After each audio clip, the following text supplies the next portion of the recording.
Georgia Dome in Atlanta. The Dallas Cowboys against the Atlanta Falcons. There's the head coach of Atlanta, June Jones, and Barry Switzer, his second year as the head coach of the Cowboys. Atlanta won the toss. Bonio kicks off to Jamal Anderson. And down he goes, hit by Lang. And let's look at the Falcons' red gun offense led by Jeff George. Having a good year. In front of him, an offensive line that faces a challenge. Whitfield, Tobick, Fortin, Zandowski, and Richards. Craig Hayward will be the lone setback. J.J. Burton, Mathis, Metcalf, and Emmanuel, the wideouts. It's interesting to see where Deion Sanders is going to play, Pat. He's here on the right side of the field or the short side. Facing Burton this time. Hayward gets the carry and gets only a couple. The Dallas defense. Charles Haley, 94, Leon Lett, Russell Maryland, and Tony Tolbert. Just two linebackers today, as they'll go with 5 DBs, Darren Smith and Robert Jones. And the addition of Darren Smith gives them speed as well as experience. Brock Marion, Deion Sanders, Darren Woodson. Metcalf is now the deep back, the running back. The fakes to him. George rolls right, fires complete. That's one of the things that Jeff George was talking about the other day, that they're going to do more of. Usually in this run and shoot, it's usually just a little rollout. What they're going to do today is more bootleg. And you see where the quarterback is going to fake to one side, see, then he's going to roll way out to the other side. Jeff George says instead of just getting behind that guard, they got a lot of pass patterns today that are going to get them outside that tackle area, and that was one, the bootleg. That pass, that first down to Mathis. The handoff is to Ironhead Hayward, and he is swarmed upon. I'll tell you, you need swarm upon to get big Ironhead down. When Ironhead runs in there, he is a big load. Let's watch Deion Sanders out here on Emmanuel. Now, one thing, it's a run. So they're not even playing out there. But yes, Deion says, I know, but he said the guys always try and run him off.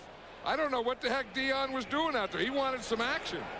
Well, he got some. Yeah, because the run was up the middle. Deion was way out on the other side of the field. He's facing Burton this time. And here's George.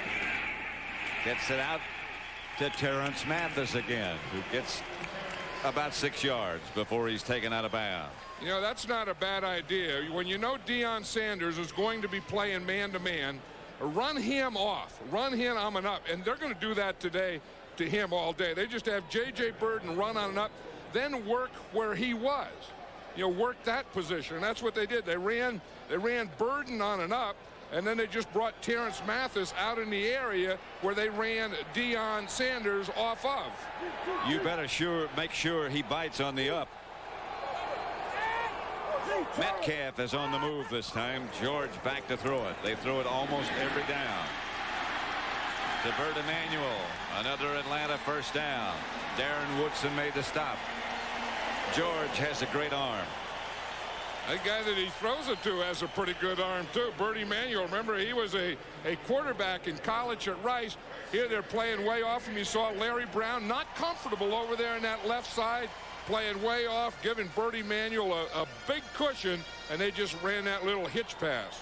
That's one of the things that the presence of Deion forces, I guess you'd have to say, is that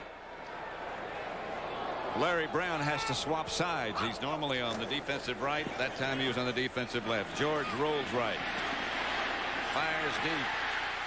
Metcalf touchdown.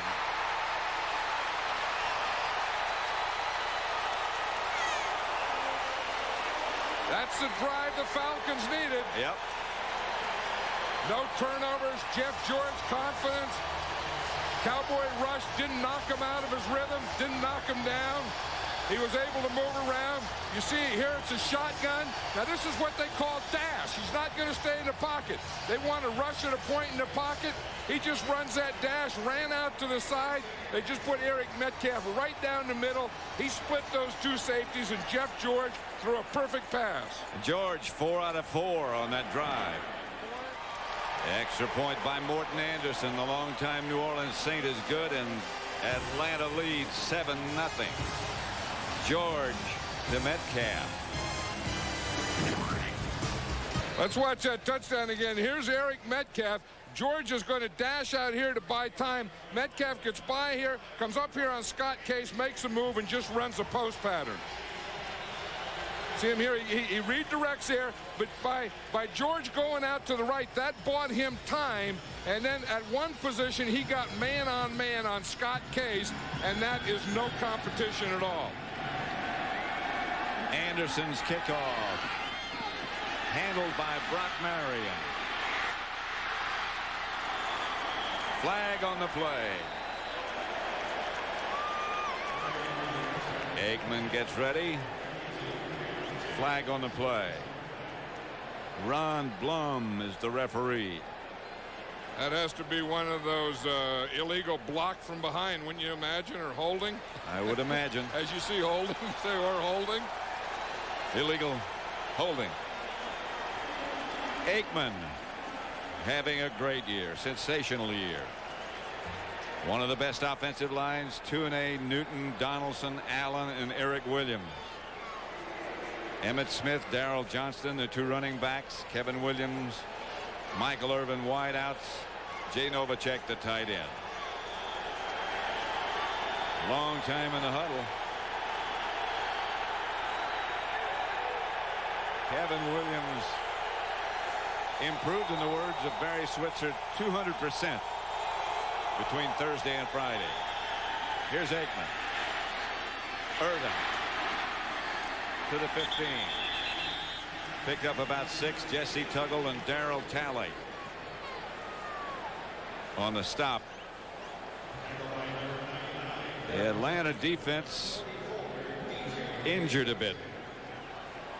We'll get to them in a moment.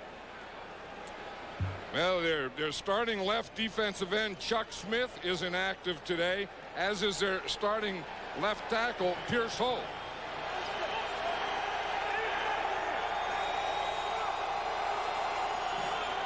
Archambault is the left end. Aikman steps up, fires. Michael Irvin again. Jumpy Gathers is one of the defensive tackles. Mo Gardner the other. Dolman and Lester Archambault the defensive ends. Talley, Tuggle, and Matthews the linebackers. And the secondary, DJ Johnson, Harper, Ross, and Phillips. That was Michael Irvin's 73rd straight game with a catch. And that's a Cowboy record. Broke the record held by Tony Hill. Here's Emmitt Smith, first carry. Emmitt bangs it for a first down. Roger Harper made the stop. I'll tell you, maybe that score by the Falcons was a wake-up call for this Cowboy team, because watch this offensive line fire out. You know, we always talk about Emmitt Smith and how he runs. Darrell Johnston is always a great lead blocker. He does it again. Emmitt Smith just finds that hole, that crack, hits it quickly, and boom, the next thing you know, it's a first down. Nate Newton, a good block on Jumpy Gathers. But it's all those guys working together. It's a big offensive line, along with Darrell Johnston, and great running by Emmitt Smith. Novacek on the move. Emmitt Smith again, hit behind the line by Clay Matthews and dragged down there, no gain. There's an amazing guy, isn't really? It, Pat? A linebacker, Clay Matthews. I remember when his dad played for the San Francisco 49ers. Clay Matthews, his 18th year in the league.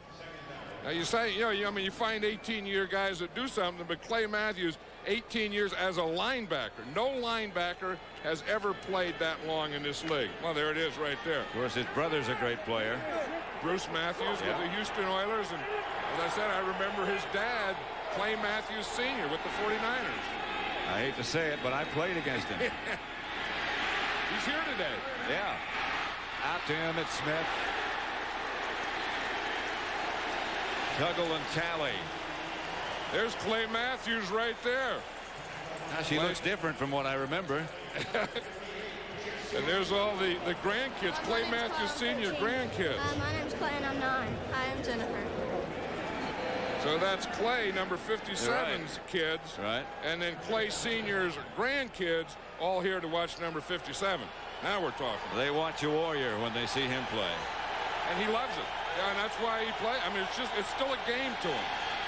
3rd and 4, 3 wide receivers.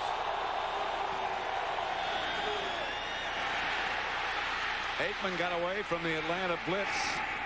Gets the pass to Irvin.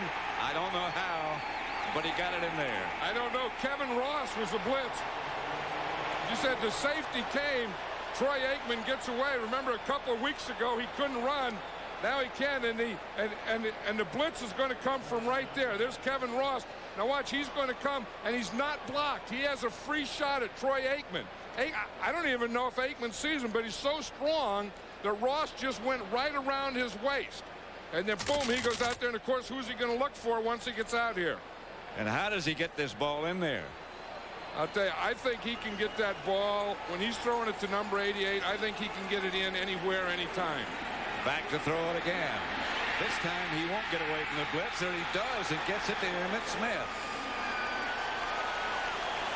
Well, one thing I know, the Falcons looked at the San Diego Charger game, which was the last game that the Cowboys played, and they felt that they didn't knock Troy Aikman down enough, that they let him play a clean game. And one thing the Falcons do is they want to throw him out of his rhythm, but they want to get him to the ground, make him feel that ground, and feel the ground early. Watch him on that. He went from his left hand to get it out to his right hand so he could still throw it after he was down. They ruled him down before he got rid of the ball. It's still a remarkable play. And he's taking a timeout. Mo Gardner just got by Larry Allen to put the pressure on Troy Aikman. I mean, we're in a dome. You got a big old roof like this. And why would they even give a blimp to this game? Why would a blimp even come? And then how do you get the shot of the blimp? Terry Dillard, the pilot, can't see the game. No, he doesn't know. 2nd and 14. Here's Aikman back to throw it.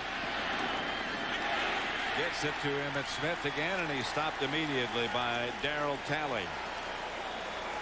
Brings up 3rd and long. You know, we talked about Clay Matthews on one side, then Darryl Talley plays on the other side. He's a 12-year veteran. Jesse Tuggle plays in the middle. He's a 9-year veteran. So this is the oldest, or I guess you should say most experienced set of linebackers in the National Football League. Yet June Jones, the head coach, said that Darryl Talley was still feeling his way on defense. They fake a blitz, back out, then they come back with a blitz. And Aikman fires short for Irvin. Boy, they're going to hurt Troy Aikman. Yep. They're going after him. If they don't pick up that blitz. Yeah, they have to. I mean, they come right up the middle, and watch the shot that Troy Aikman takes here. I mean, the last couple of games, he's had a clean game. But watch this. They fake the blitz, and then they come back up the middle, and watch the hit right here. Boom. Tuggle. Boom. Jesse Tuggle, as he put a hit on Troy Aikman. Watch it right there. Whap. And then whap. I mean, he got the whap from Tuggle in the middle. And Dolman. Then Chris Dolman on the other side. John Jett back to punt. Punters love kicking inside. And Jett hangs a good one up there. They signaled fair catch. The ball bounced after Metcalf signaled fair catch. The ball bounced at about the 3 and then into the end zone. So the Falcons will take over at the 20. The Atlanta Falcons lead Dallas. 5:48 left in the first quarter. Deion Sanders making his debut in the blue and white of Dallas. He'll play on the right defensive side most of the time, but if the ball is on a hash mark, he's going to play on the narrow side or hash mark side of the field. George screen pass. Metcalf well defense. A couple of guys missed, chased out of bounds by Case.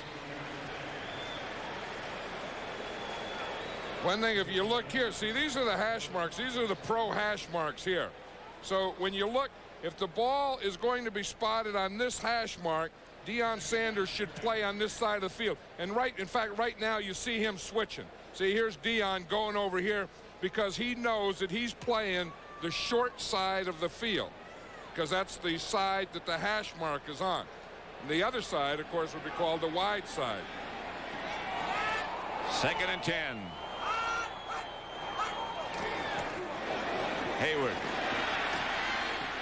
And Ironhead collides and keeps moving. Darren Smith. One thing Darren Woodson made the stop. You have to like about Ironhead Hayward. I mean, he runs in there and he gets whapped every way you can get whapped, and then he gets up smiling. I mean, to him, it's still fun. It's still a game. And you want to see a record? Look at this. Helmet know size. why Ironhead, his helmet's an 8 1/4. I picked that thing up the other day at practice, and that's a 2-hand job. You got to be big in order to carry that helmet around. Oh, yeah, just put it on and off. You have to be big. I mean, forget about carrying it. 3rd and 3. Bert Emanuel makes the catch. George threw it behind him, and he twisted and made a one-hand grab. And they practice this all the time, Pat. This is called a fade stop. And it's against Deion Sanders here. You make it look like you're going to run a fade or an up, and you just stop and turn, and he throws the ball short. At practice, I'll bet you the other day on Friday, they threw 100 of these passes just like that. And June Jones was saying they just discovered this by chance. Well, yeah, and you look, every time you see that, you think it's a mistake, that it was a ball thrown short and the receiver had to come back for it. That's a designed, called play. George. Same thing. Same thing on the other side against Larry Brown. To Burden. This is the one. You see, they just go like they're going up. You see, J.J. Burden will come off the line like he's going to go deeper, a fade pattern, and then he stops. And then the ball is thrown behind him, and he just makes a twist and catches that. Like I say, I always thought that was a mistake, a poorly thrown ball. That is a very accurately thrown ball, called a stop fade. Well executed. He said one of the great things about it is they can work on it on their own. They do. They work on it an awful lot. George misses Metcalf, covered by Woodson. I think that has to be George's first miss, isn't it? I think it is. I mean, that's the thing. You know, Jeff George is one of these guys that is a streak passer. When he gets hot, he can get real hot. Whereas when he gets cold, he can get a little cold, too. But he's been hot so far this first quarter. He always looks like, well, he looks a little worried in that picture, but when he's out on the field, it looks like, hey, where am I?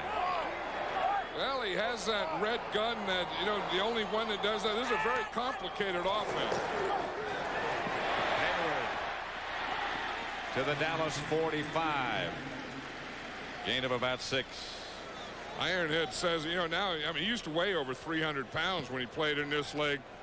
And he says the only way they can tackle, you know, we were talking to him the other day, how do you tackle? And he just pointed down below his knees.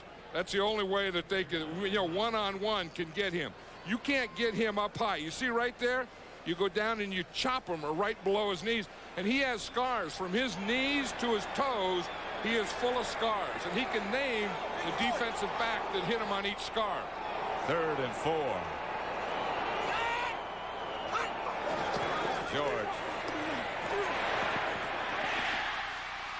Mathis. First down Atlanta at the Dallas 30. Brock Marion on the stop. You know, one thing, this Atlanta team is getting good pass protection now for Jeff George. Bob Whitfield playing over there on Charles Haley, doing a good job of man-on-man pass protection. Watch this. Here's Whitfield here. Here's Charles Haley. If you're going to be back here throwing the ball, you better get number 94 blocked. Now watch Whitfield. He just hits him, just rides him right beyond, and let Jeff George step up and throw that ball. That's good footwork by Whitfield. Whitfield's a good tackle. Yep. Dallas showing blitz, and they're coming. Woodson's coming at Burden. Mathis has the ball. They had the right play called at the right time. Brock Marion made the stop. They had a screen pass. They got Robbie Tobeck out there. Watch this. This is a play before.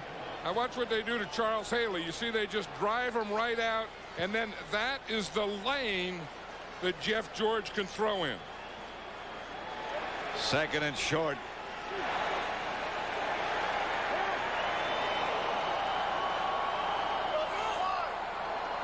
They need about a yard. Hayward is that he's back. This is an audible. Timeout. Timeout. He went from a play to an audible to timeout. The Falcons lead 7-0. 1:02 left in the first quarter. But it's always ideal conditions inside. Charles Haley and his Dallas defensive companions facing a real challenge from this red gun offense. Charles is probably thinking right now, I better get back there and get a hit on number one, because I don't think anyone has yet. But he's come for Hayward. Got the first down, I think. If not, he's going to argue for it, isn't he? He's going to stand there to make sure he has it. You know, Ironhead is weighed every week. He weighs 250 pounds now, and he gets paid $10,000 for every time he weighs 250 pounds. That's not a bad deal. I mean, what he weighs today, I don't know. Well, Junior Jones says, I don't want to put any pressure on you, he said to Craig Hayward. I'd like to have you at 250, and if it becomes a problem, I'll cut you. That's a pressure. And he didn't get that first down either. There he got it. He does. He just throws it down. He just put that big old head in there. He was mad he didn't get it the last time. He was sure he got it that time. He just led with his head and went whop. First down.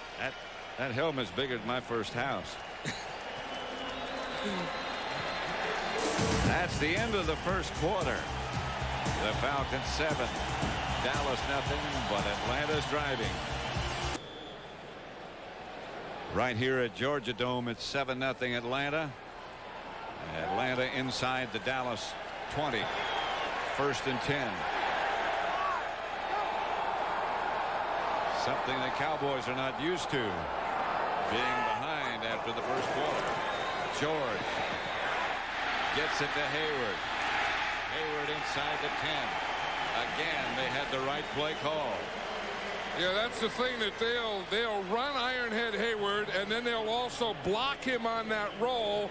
And then the other thing that they'll do is they'll start him in like it's a block, and then they'll throw a screen pass to him. And you just see him. See, he starts out like he's running at a blocking angle. He fakes the block, and then he catches a screen pass. Then you get the two offensive linemen out in front. Boom, a good pickoff there, and Darren Woodson has to make the tackle. They'll measure to see if he got the first down. It's inside the Dallas 10. They're a little bit short. Just a very small bit. The thing about Ironhead, he's really turned his life around. He really has. He's a changed guy, and you have to be proud of him, and he's proud of himself. I mean, he's always been a real football player, but you know, he's a real man. Well, he always smiled, but now he smiles, and he's sincere with that smile. He's proud of what you say. He's turned his life around. Yeah, I was talking to Russell Maryland last night. He said when Ironhead was at Pittsburgh and they were at Maryland, I mean, when Maryland was at Miami, he said all those Miami defensive backs, after they played him, they wore neck braces the next week. Second down and short. Hayward again. It'll be first and goal, Atlanta. Leon Lett made the stop. And you know what Ironhead gives this team, too, and June Jones talked about it the other day, that, you know, this red gun, this run and shoot is the finesse offense.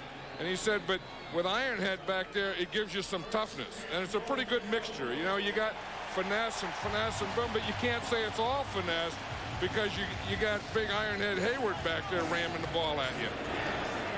When he comes out, they have Jamal Anderson, who goes about 240. His nickname's Fat. You got to love him. George Hayward struggles to just outside the 5. Stopped by Haley. Yeah, when we were talking last night to the defensive coordinator of the Cowboys, Dave Campo, he was saying, you know, you think of Jeff George and you think of the wide receivers. He said, but this is a run and shoot offense. And he said, the first thing you have to do is you have to stop that run. That Mouse Davis, who's an assistant here, who was kind of the father of the run and shoot, always starts off base that you have to be able to run the football. Play number 14 in this drive coming up.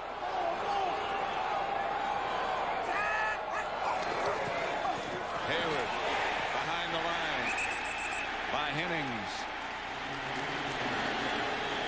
That's the place to get him. If you're going to get Ironhead Hayward, two things you have to do is, one, you either have to get him before he gets started in the backfield, or if he does get started, then you better hit him low. That time Chad Hennings got in the backfield, got the penetration. Watch Hennings here. He's just gonna knife right through. You see him, he starts in, then he just splits that gap and comes right around Sandowski. 3rd and goal. Now you got to cover him.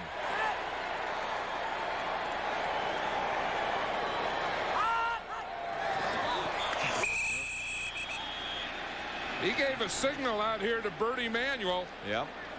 And that's a signal for that fade. And I bet they were going to run that fade stop again on Deion Sanders right down here. Well, they got out of sync. Well, Jeff George was up there calling a play. Then he looked out at Bertie Manuel and he gave him a signal. Then he went back and never did get the ball. And the Cowboys move. Let's see who moved. Fraction 94 defense. Half the distance. Repeat 3rd down. Well, whatever he did, it worked, but Haley doesn't like the call at all. I can't say I blame him. Yeah, he's saying if someone moved on offense. Now here's Charles Haley here, and you're going to see that they do move. The first movement was Jeff George.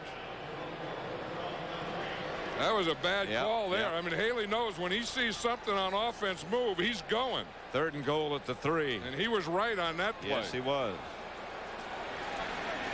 Now I wonder if they can throw that fade stop right here. They may be too close. Maybe too close, you're right.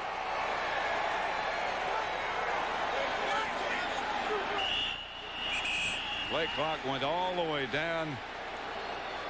And the Falcons had to take a timeout. And that's the second time on this drive they had to take a timeout because of the play clock.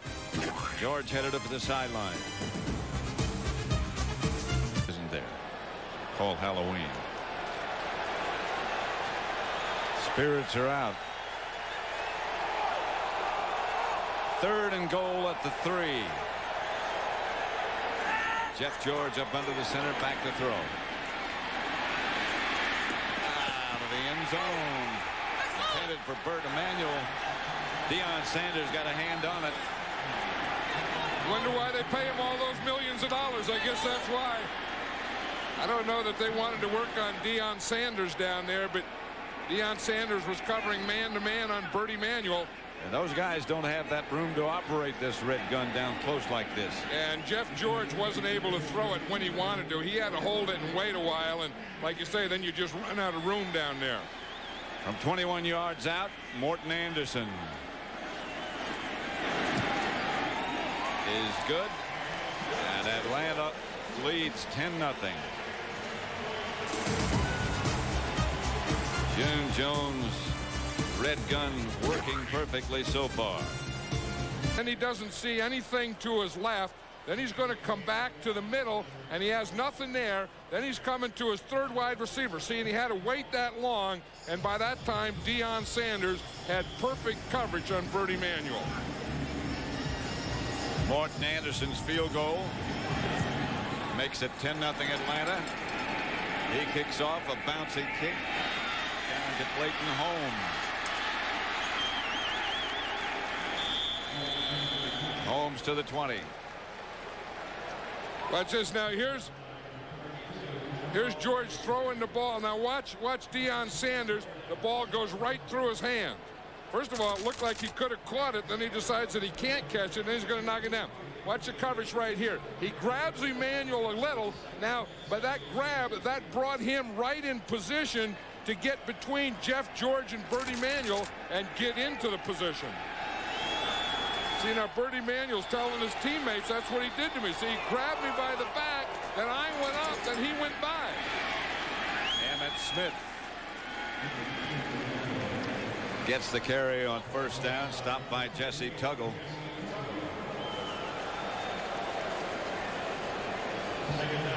You know, one thing, these both on offense and defense, although this is only the second time the Cowboys have had the ball, but look like the Atlanta Falcons have really kept them out of sync. It looks like the Falcons have come out here and put the Cowboys on their heels. Well, the key is they've kept the ball. 16 plays in that drive alone. Emmitt Smith again. Emmitt to the 38.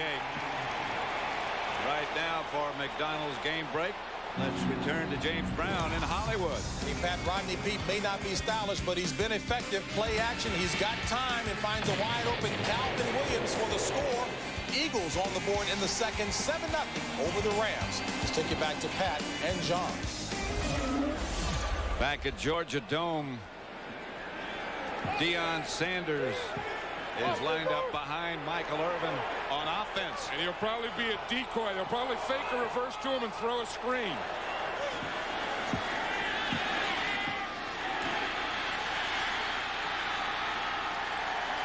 Successfully to Emmitt Smith. Yeah, they said that that's what they were going to do the first time, you know, put him in on offense, and then the Falcons say, there's Deion, there's Deion. So instead of giving him the ball or throwing it to him, they were going to fake it to him. So what they did is they put him out there by Michael Irvin. See, they put him out here. They'll bring him here on the reverse, fake the reverse to him, and then they're going to throw a screen pass to Emmitt Smith. See, they bring him here. Everyone's going 21, 21, look out for Deion. Then they were going to screen back to the area that he left from. First down. It's something. It's an offensive play. Emmitt Smith again. Gets into Atlanta territory. Picks up about 4. Sanders had gone back to the sideline. And Kevin Williams was back in the game. So Deion's offensive effort so far has been one play.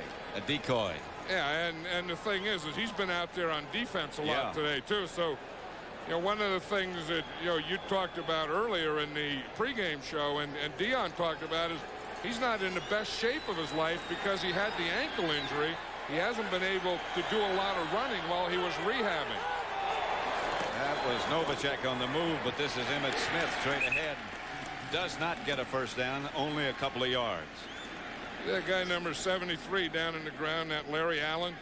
I think right now, although he was beaten one time today by Mo Gardner, but I think he's the best guard in football right now. He can be devastating. I mean, you watch the things that he does on run blocking and on pass protection. I mean, he just fires out and knocks him backwards. 326 pounds at least. He doesn't look that big. 2 yards. Aikman to Irvin. Now, is that a pretty good move? He just gave a head slap to DJ Johnson. That's a defensive lineman pass rush move. Watch this. When he catches the ball, DJ Johnson is number 44. But watch him when he catches the ball. He's just going to give him a head slap with his right hand. Yep. I guess we're going to get it right here. Watch the head slap right there. He just gives him a head slap, pushes him right by, push, and then just goes whoo. Olay. He'd already beaten him with the fake, and he just accentuated it with the push. Novacek on the move. Aikman, Irvin, incomplete. A little bit behind him. DJ Johnson and Harper close by Irvin. Roger Harper's number 47, and he is a big free safety. He weighs about 230 pounds. So when you run in there, you see that 47, and he's playing deep in there, that deep safety, that's like running into a linebacker. I mean, that Harper's a big guy. See, and now Michael Irvin doesn't want to run anymore, and Troy Aikman doesn't want to lead him into Harper. Right. So part of that is Michael Irvin coming under control. The other part is Troy Aikman not leading him into that safety. On second down, it's Emmitt Smith, and Emmitt inside the 10. Harper and Ross converge on Smith. Yeah, this defensive line is beaten up, and they can't stop Emmitt Smith. And I think that the Cowboys are starting to realize that they're just going to give today a heavy dose of Emmitt Smith. I mean, that big offensive line just rolling up guys, making big holes for Emmitt. Of course, at the end, there's still going to be 4 or 5 guys there to get him. First and goal at the 9. This drive has been Emmitt Smith, and now Daryl Johnston gets down to about the 5.5. Yep, they know that moose everywhere, don't they? Yep. In fact, June Jones was saying before the game, he said there's going to be so many Cowboy fans here today that we may have to have our guys using earplugs. Well, that's the thing about the Cowboys. Wherever they go, the hotel, the stadium, there's a mob that follows. Oh, yeah, they have you talk about lobbies and all-league lobbies and all-pro and all-time lobbies. A Saturday night Dallas Cowboy lobby is an all-time all-pro lobby. Smith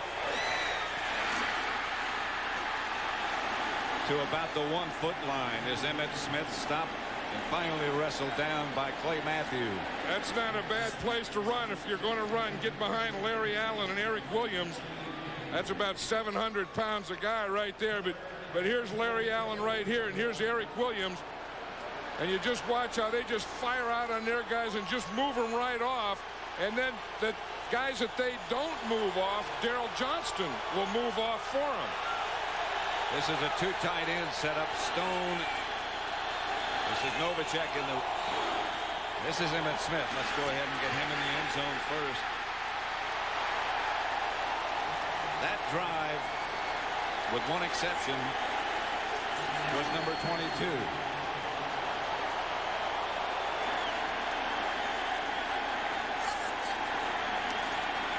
They needed something to fire him up, and it's Emmitt Smith. With a lot of help from his offensive line and a lot of help from Daryl Johnston. You know, that whole look that he has coming off there, to me, is determination and competitor. Boniol's extra point is good. You talk about competitor. No one is more competitive than Emmitt Smith. 7 carries, 45 yards on that drive, plus the pass reception on the screen when the play that Deion was in. 10-7. And you'll be there, huh? Well, you're clearing the way, aren't you? Yeah, I'm going to Las Vegas right from here. Yeah. Preston. Flag on the play. Greg Briggs down to bring him down. You know, in every game you have momentum within a game, and then you have momentum changers. And I think that, you know, the Falcons had the momentum. Holding 50 on the return team. 10 yards. First down. Timeout. And then Emmitt Smith became the changer. 10-7 second quarter. Atlanta leading Dallas. Which family has played the most NFL games? Which family? John Madden. Atlanta ball after the penalty back at their own 11-yard line.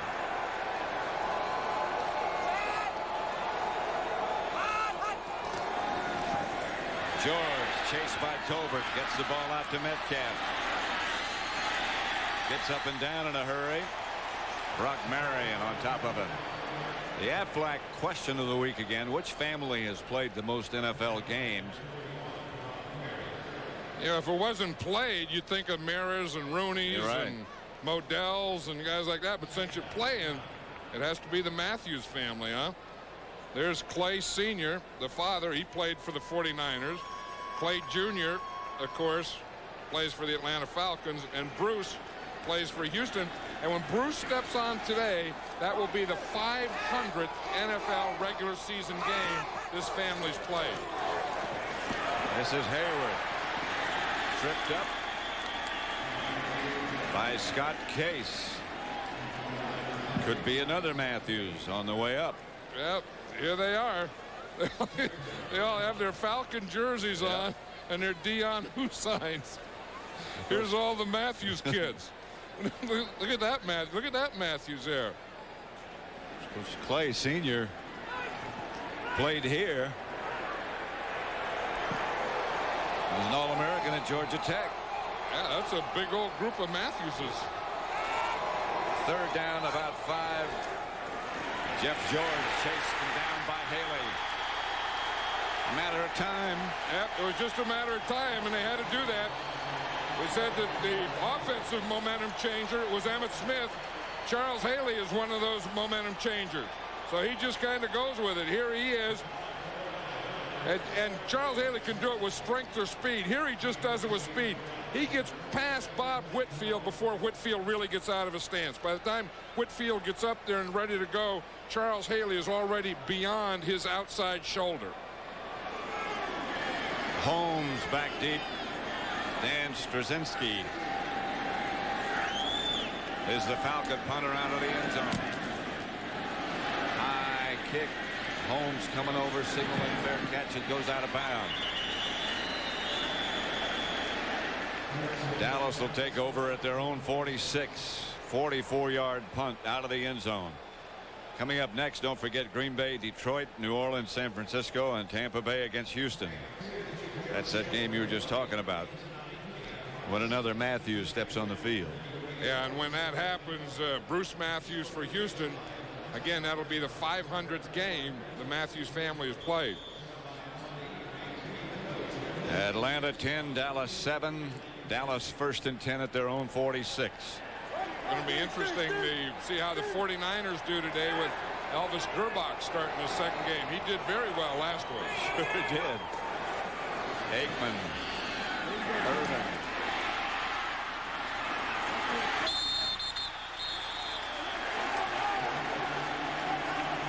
Michael Irvin. I think this is all the Cowboys need, is they just needed their defense to get them the ball. I mean, early in that first quarter, Atlanta controlled the ball, and the Cowboys just didn't have it. Because when you get it, and this team has Michael Irvin out there, and they have Jay Novacek, and they have Emmitt Smith that they can hand it to, that big offensive line, Johnson leading. I don't think there's any defense in this league that can stop them. You just got to keep the ball away from them, which That's Atlanta probably did. The best defense, that and no turnover. Emmitt Smith to the Atlanta 40. And then they just give him a heavy dose of Emmitt Smith, because this defense can't stop Emmitt Smith. And this defensive line can't handle the Cowboy offensive line, and they can't handle Emmitt Smith. I mean, this is kind of the midpoint in the season, and I would think if I had to pick, say, who's the best player in the NFL right now, I'd have to say it's Emmitt Smith. I wouldn't disagree. I don't know that you'd be an argument, because I'm not sure who the second best guy would be. Aikman to Kevin Williams this time, and he gets a Dallas first down at the 25. He's got so many places that he can go, and he can get it there. Maybe that's the second best guy right there, Troy Aikman, which is scary when you have the first best player and the second best player in the whole league. Troy Aikman was saying last night that he wants to get the ball more to Kevin Williams. He said it's not Kevin Williams' fault. And he said he looked at, the last game they played, and he even told Kevin Williams, he said, I have to get you the ball more. You've been open. You've done everything that you've been asked of, and I just haven't done my part for you. Cowboys go with Kendall Watkins, 2 tight ends. Aikman back to throw it. Incomplete. Anthony Phillips, the defender intended for Irvin. And we have 2 minutes left to play in the first half. Atlanta 10, Dallas 7. They don't acknowledge in Atlanta. One guy that hasn't caught a pass yet in this game is Jay Novacek. Right. And you'd expect that one of those should be coming up shortly. This would be a good down right here. It's also a good down for Emmitt Smith. Almost broke it. Tripped up by Tuggle, he was in the end zone. Yeah, I think right now that the Cowboys know that they can't stop Emmitt Smith just running here in this left side. It's a draw. They get Chris Dolman up the field. Chris Dolman is rushing the passer. Mark Tuinei just pushes him by. Dolman just runs himself out and creates such a big hole that you could darn near drive something through it. Did you see the block that Nate Newton got on Gathers? Yeah, Nate got that drive block, and that's the other part of the play. Aikman. Emmett Smith at the 5, where it will be 1st and goal, Dallas. You know, Nate got another good block on Jumpy Gathers there that really helped open that hole for Troy Aikman to throw the ball. Watch Nate here. He'll drive Jumpy Gathers in here. We get it out here, and this is the lane that Troy Aikman throws the ball. You see, you not only have to have an open guy, but you see Nate Newton coming down there. He knocks Jumpy Gathers all the way out of that line, and then Troy Aikman can just, in essence, play catch with Emmitt Smith. This is a Dallas timeout. Don't forget, coming up at the half. I know it. And Michael Irvin just left his helmet in the huddle and walked off the field. Ron Stone, now, we started to say this a minute ago, is lined up as an eligible receiver, a tight end on the right side. This is Emmitt Smith to the 2. A dose of Emmitt. I think a heavy dose of Emmitt, because I think the Cowboys know that the Falcons can't stop him, and I think the Falcons know that they can't stop Emmitt Smith. And it's just going to be just enough to slow down the pass rush too. And after a while, once you can't stop Emmitt Smith, then the Cowboys can do anything they want to. 2nd and goal from the 2. Didn't get in. Hit at the 1 by Ken Tippins. All right, Tippins came across. He saw that. Yeah. Daryl Johnston got a good lead block. Watch number 48 Johnson here. He's going to get a good block. Emmitt Smith starts to run off, and then whap, right there comes Tippins from the side. They have used all of their timeouts now.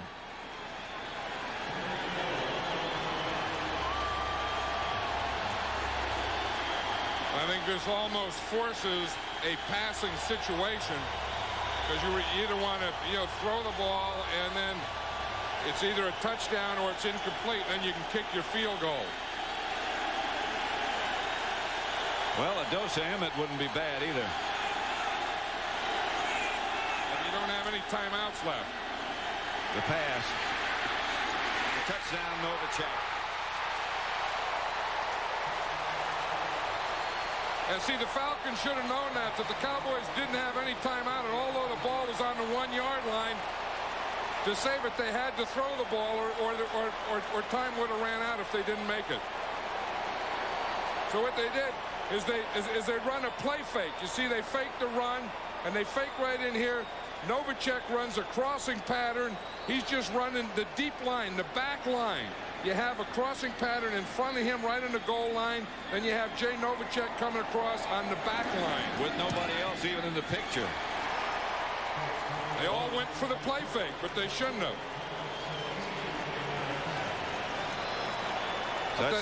Touchdown pass from Aikman to Jay Novacek. And as you said before, that's the first pass he's caught today. Yeah, and you knew that eventually they were going to start looking at Jay Novacek, because he's one of Troy Aikman's favorite. And I think, again, we talk about the Falcons. They had the momentum. They had everything going. And then this guy right here came in and took the game over. And then he got the momentum back for the Cowboys.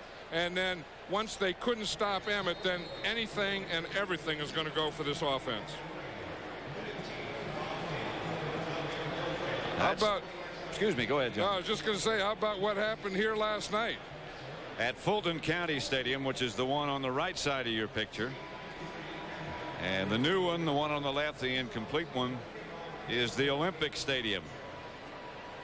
That's where the opening ceremonies will be held. That's the Olympic Stadium. Right. Here's where the Atlanta Braves won the World Series last night. And I'll tell you, that was something, being here and watching the game on television and then staying up and watching all the news all night. They were celebrating. I don't know. I went to bed around 12 or 1, and they were still in the streets celebrating. I think a lot of people might still be in the streets because there's some empty good I don't seats. know where Peach Street is, but I know that Peach Street was closed down, and I think there's a lot of Peach Streets in this town. A lot of them, believe me. Flag on the play. Ken Tippins returned it.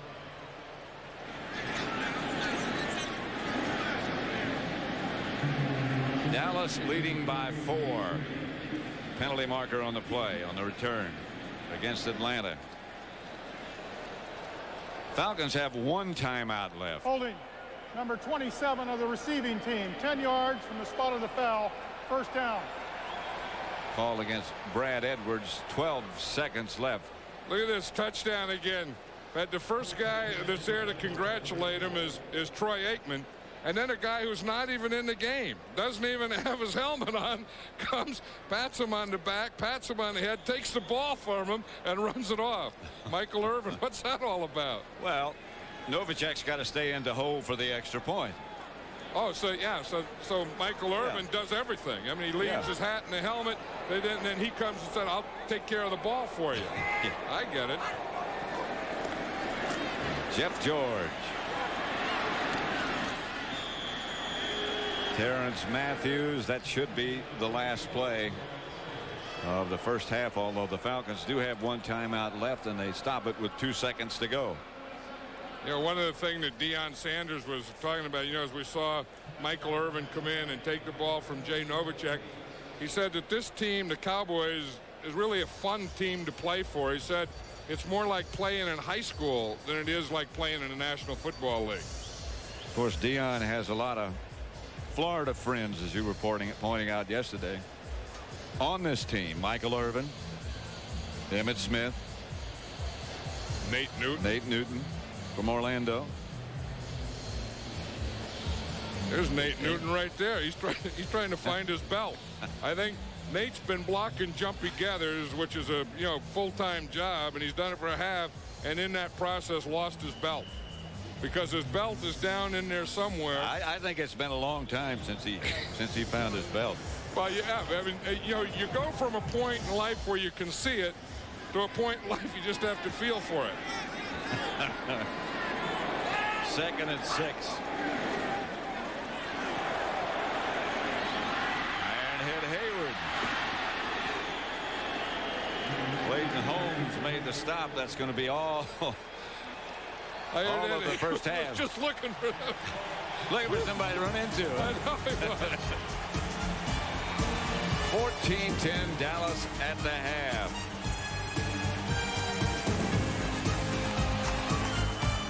Tonight. My name is Bond. James. Morton Anderson set to kick off for Atlanta.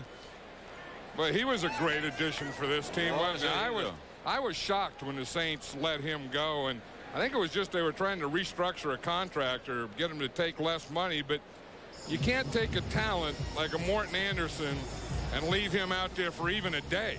I don't think the Saints thought that he would leave New Orleans. I talked to Ken Herock the other day, the vice president of the Falcons, and he said they called and made the deal in one morning. Clayton Holmes returning the kickoff, and he's got some room to go. Remember Clayton 31. Holmes? Remember Clayton Holmes Sure. at the last play of the half? There's Ironhead Hayward. He got the ball. Now watch him. He's going to break loose.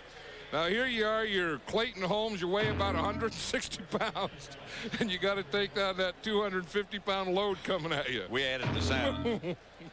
I think it was more of a point like that and some crash and crinkle.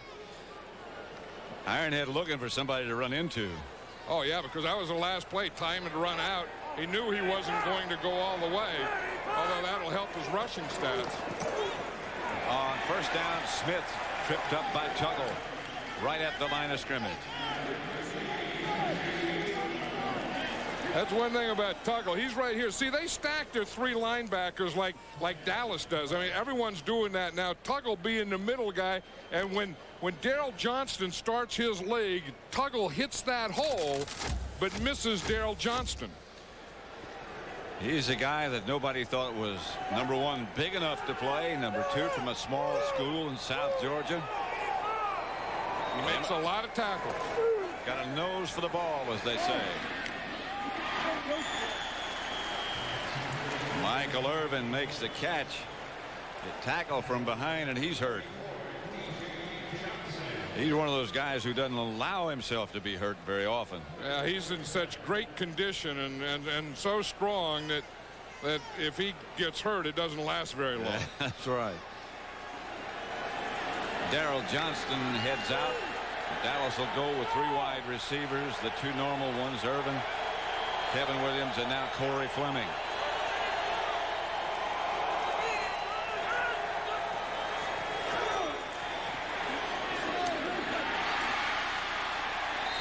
First down, Dallas, to Kevin Williams from Aikman. Yeah, that's what Troy Aikman said last night he wants to do. He said that he felt that he hasn't been getting the ball to this guy enough here. Kevin Williams is in the slot, and you're just going to see him come up, and he's going to make a little move to the inside, then he's going to go back to the outside. Troy Aikman hits him perfectly. Sanders now in at wide receiver for the Cowboys. You know, I think that first time they faked the reverse to him. This time I think they have a play for him. Now whether they'll throw it to him or not, but he's going to be involved in this play. Aikman back to throw it. Irvin makes the reception. Short of a first down, stop by Anthony Phillips. Yeah, and they had Deion Sanders. That was one of the patterns they had for him. That's called a post pattern. And you see Deion is going to be out here, and he's going to run up in here and into the post deep. But you can see that they're waiting for him to go deep, too. The corner's just running off, not going to let him catch him. Then there's going to be a safety waiting in there, too. So that read brings Troy Aikman back to this single coverage. And anytime you get single coverage like that on Michael Irvin, I'll guarantee you, and Troy Aikman sees it, that's where he's going.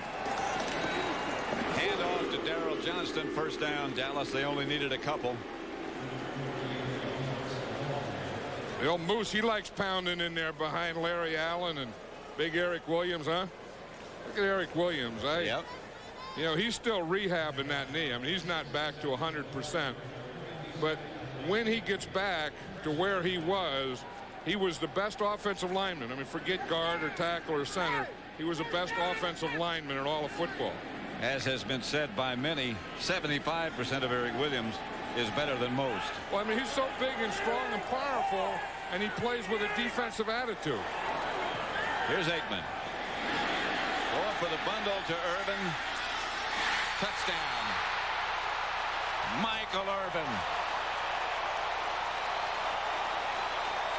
Not many people would make that catch. We're talking about what great shape he is and how powerful he is and big and strong, and he used it all on that play.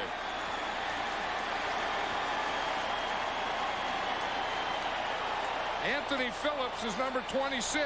He really has pretty good coverage on him.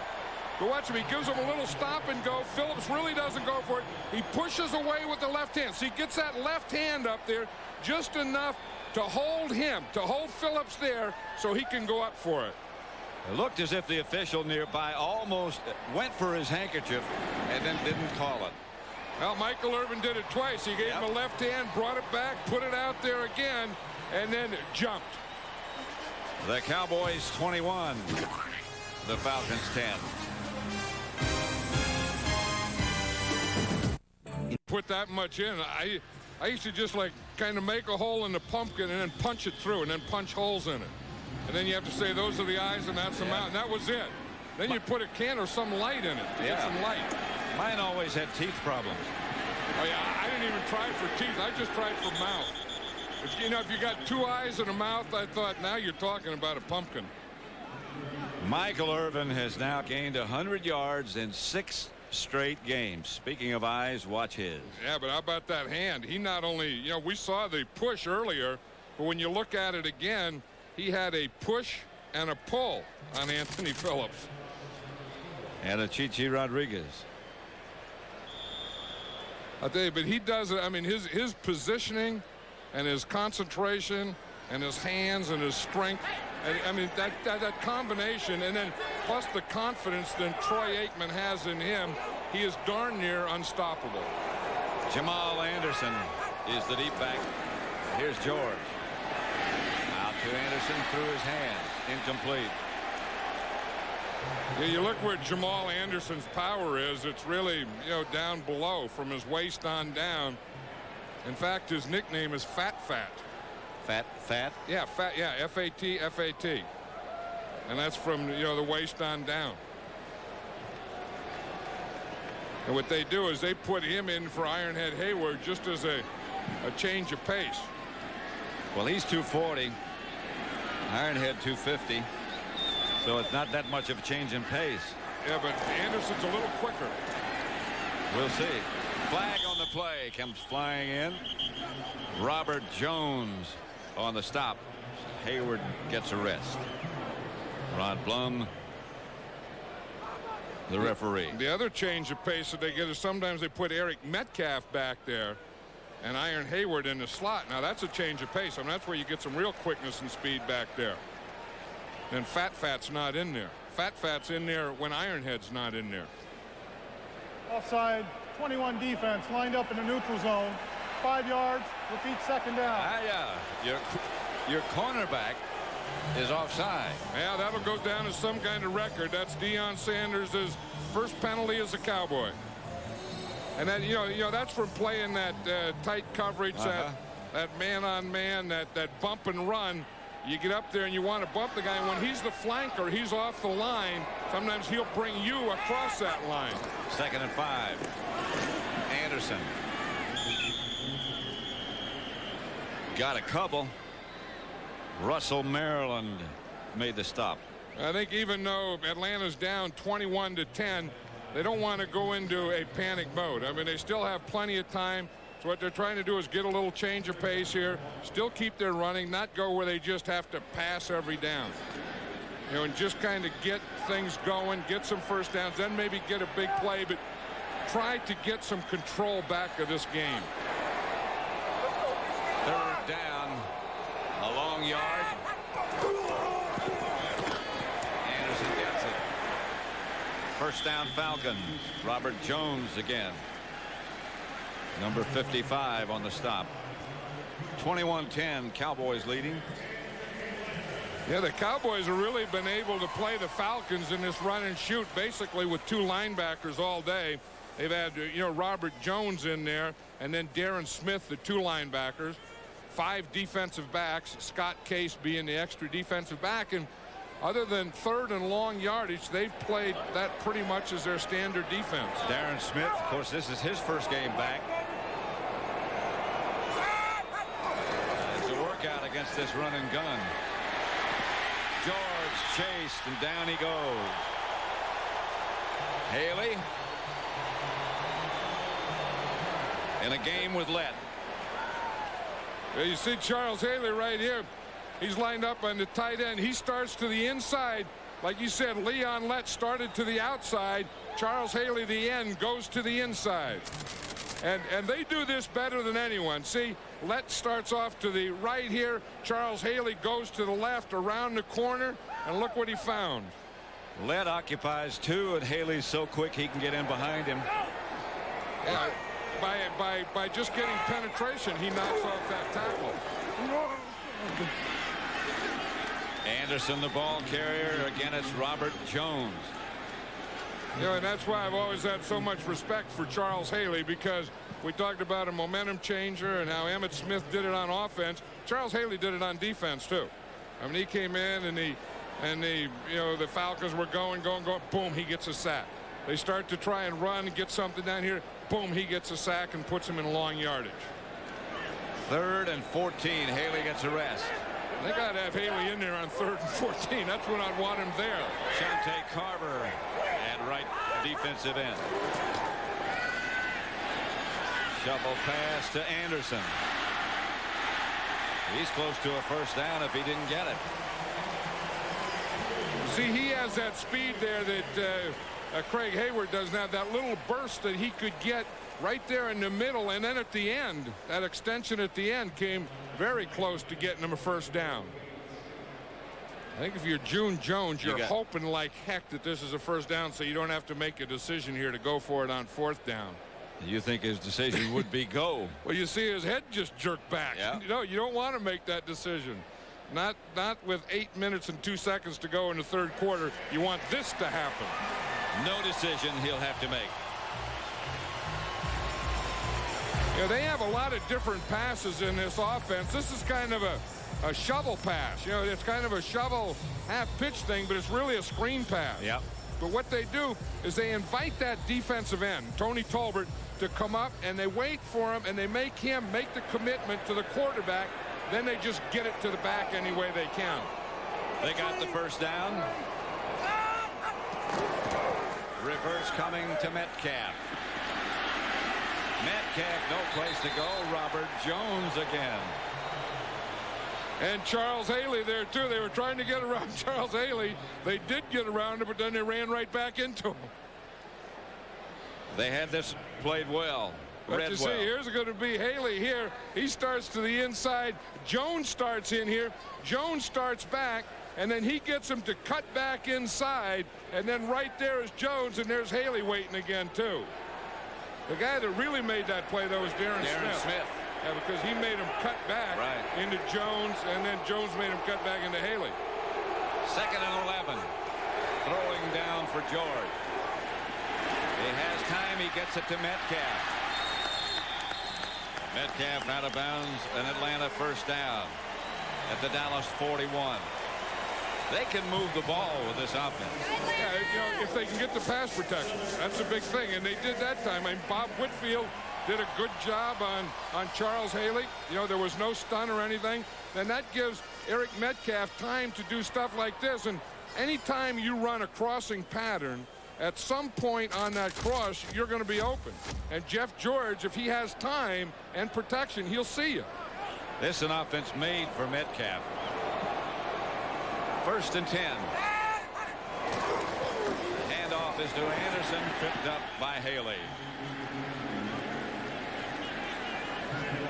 Yeah, everyone thinks that Charles Haley is just a pass rushing defensive end. He's a complete football player. I mean, you know, no one's going to make a living running at him. I mean, you know, I've always heard that, well, just run at Haley. Baloney. You don't just run at Haley. It's the same thing with Deion Sanders.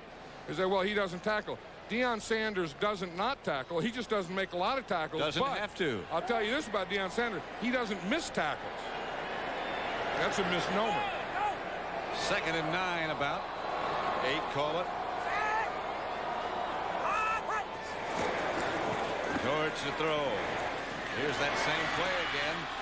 Trip up by Lett and Darren Woodson.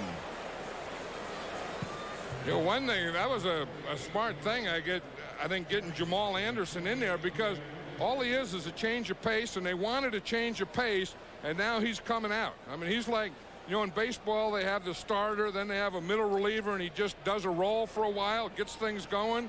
Then they, you know, you bring in your closer. That's what they do.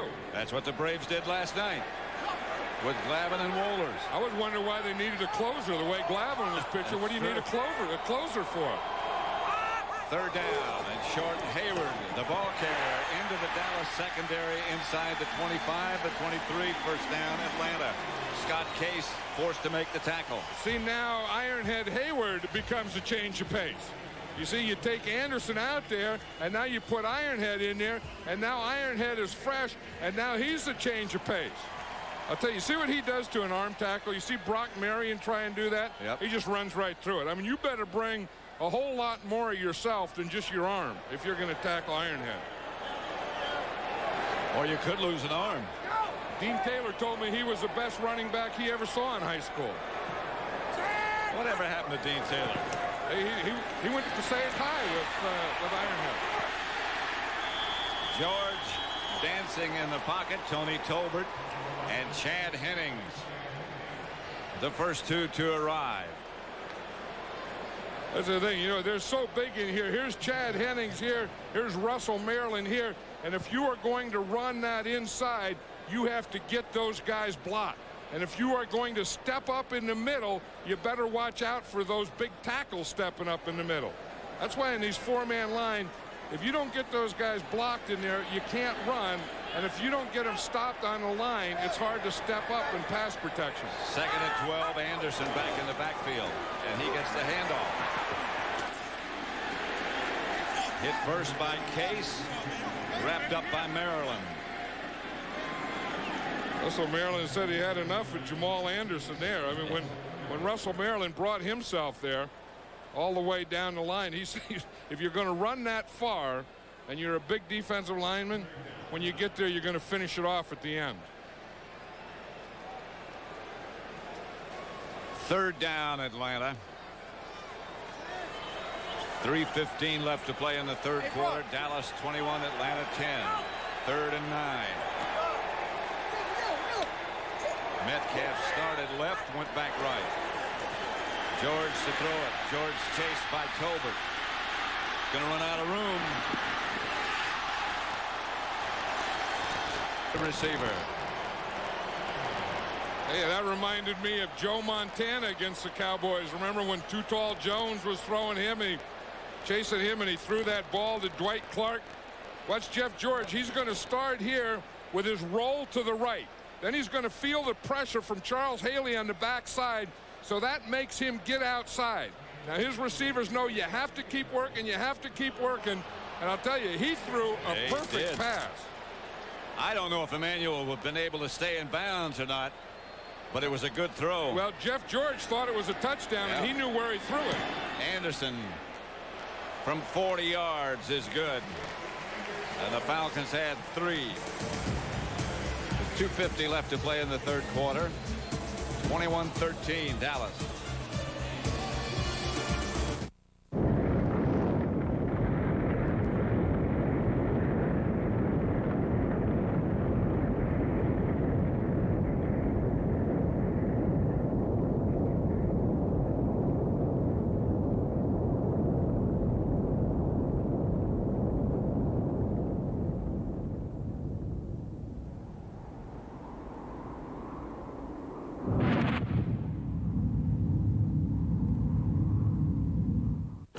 Ventura is in Africa. Alrighty then. And Africa will never be the same. Say uncle! Jim Carrey, Ace Ventura, When Nature Calls. Do I have something in my teeth? Rated PG-13. Starts Friday, November 10th.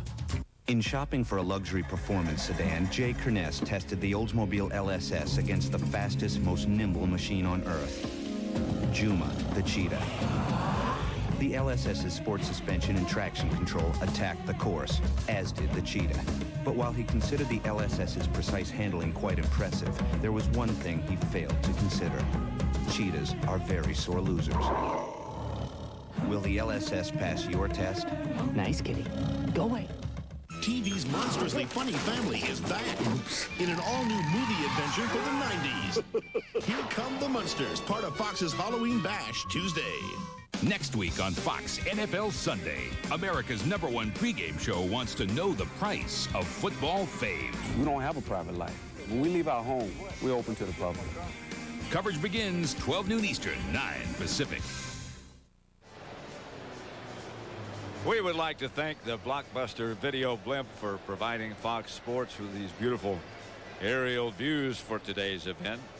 Pilot is Terry Dillard, with the cameraman Dave Arnold. You know what I can understand? I can understand how, wave. Yeah. I can understand how they can get pictures of the dome, but I can't understand how the dome can get pictures of them. Well, again, it's Halloween. Now that takes some figuring. I've been figuring a long time. Clayton Holmes brings it out of the end zone to about the 18. Tippins down to make the stop. Morton Anderson just hit from 40 yards to make it 21-13. Can't beat that. Nothing.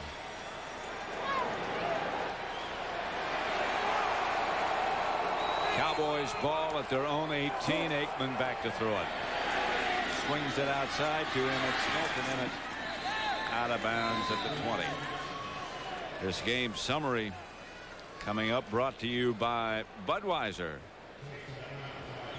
Dallas has scored a touchdown in each of its last 3 possessions. They've only had 4. Irvin 8 catches, 119 yards, 1 touchdown. Jeff George is 15 out of 19. And the touchdown pass to Metcalf. 2nd and 9.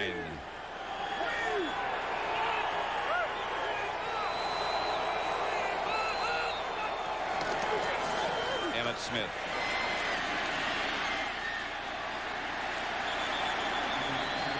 About a yard shy of the first down. You've been wondering, I'm sure, about how we got those shots of the blimp. No, are these guys here? Yes. Right here and there? Those are the cameramen? Space above and beyond. And they went up on top of the roof? Outside? Those are our guys. I'll be hornswoggled. They did that. They went up on this roof and then took pictures of the blimp. Did you ever think you'd be hornswoggled?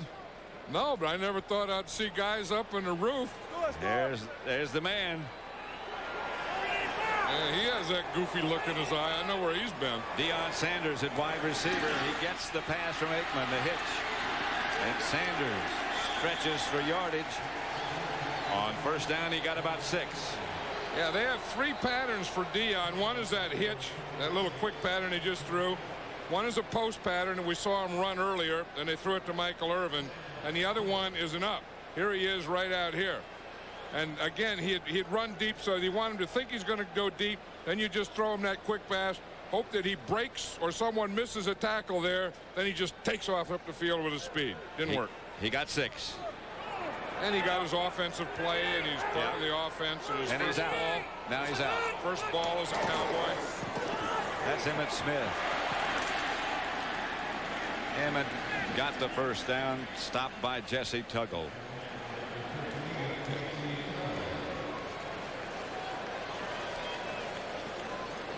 You watch this. This is one of the problems with that 3-step drop, is that the quarterback doesn't get very far from the line of scrimmage. And that play there, it looked like Troy Aikman hit his hand on a helmet. Remember that happened to him last year.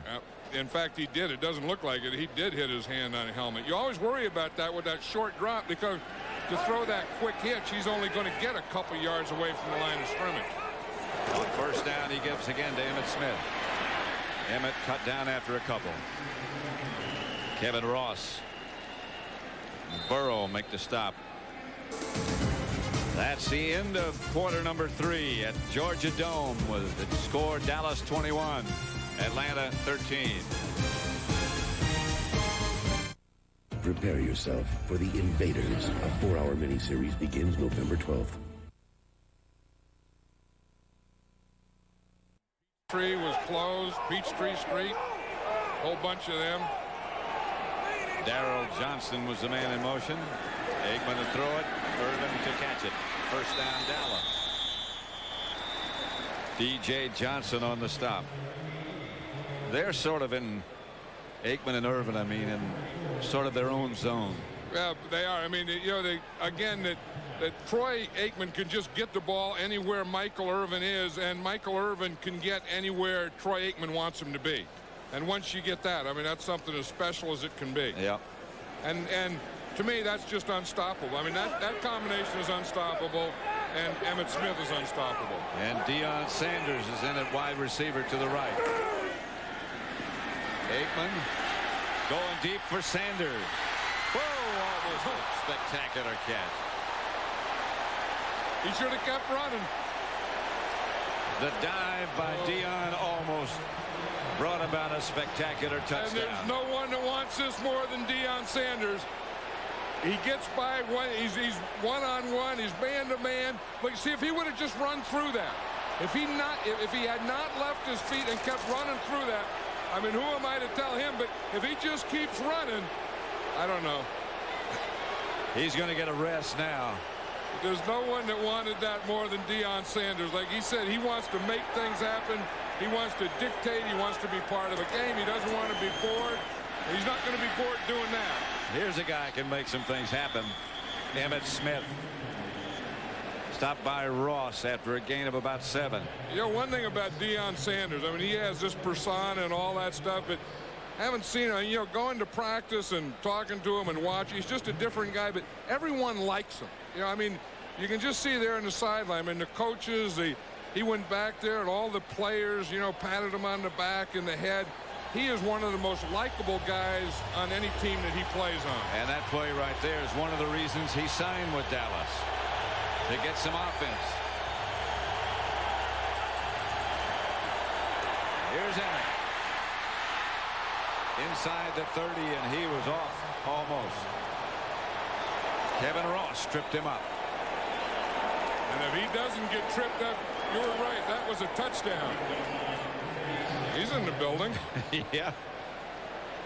Well, he's somewhere. He's left over from the Braves game last night. I think there's probably a lot of leftovers from that Braves game, or at least the Braves celebration. A lot of people couldn't get in the game, so they just went out and celebrated. When Emmett has 100 yards, the Cowboys are 38-3. He has 105 and 19 carries now. I think anytime the Cowboys have Emmett, period, they win.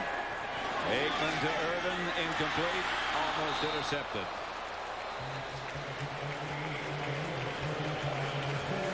You know, there's a guy that's always serious, though. I mean, Deion is running post patterns, and he's throwing the ball, and you know, and everyone's, you know, congratulating Deion and everything. And Troy Aikman always has that serious look on his face. I mean, he always looks like what he's doing is the most important thing that's being done in the world. And to him it is. And you wonder if he's enjoying it, though. I mean, he has all this fame and money and everything, and you know, once in a while you just ought to have a good giggle. Here's Emmitt Smith again.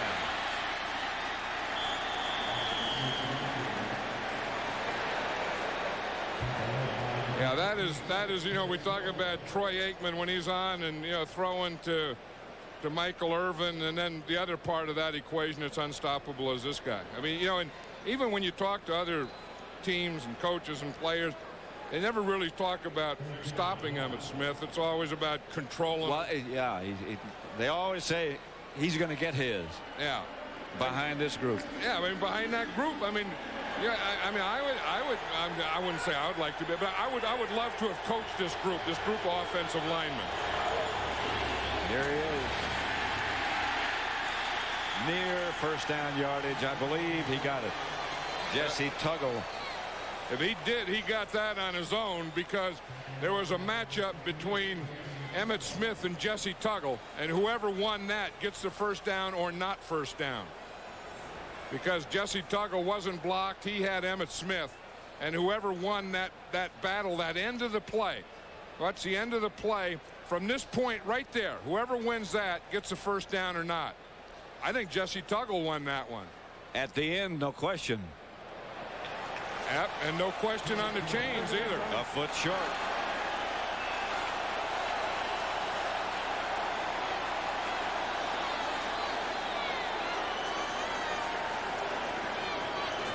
That's a play before that. Kevin Ross, that's where his hand winds up. It's inside Emmitt Smith's face mask. Disappeared. Yeah, that's all the way in. He has his hand all the way into his elbow. Fourth and about a foot. And they're going to go for it here. And one thing the Cowboys don't do, you know, in this situation, if you're going to go for it, it would call for a quarterback sneak. The Cowboys and Troy Aikman do not quarterback sneak. This is going to be Emmitt Smith running. 4 out of 5 on fourth down for the season. They haven't had to do this much. Emmett got it.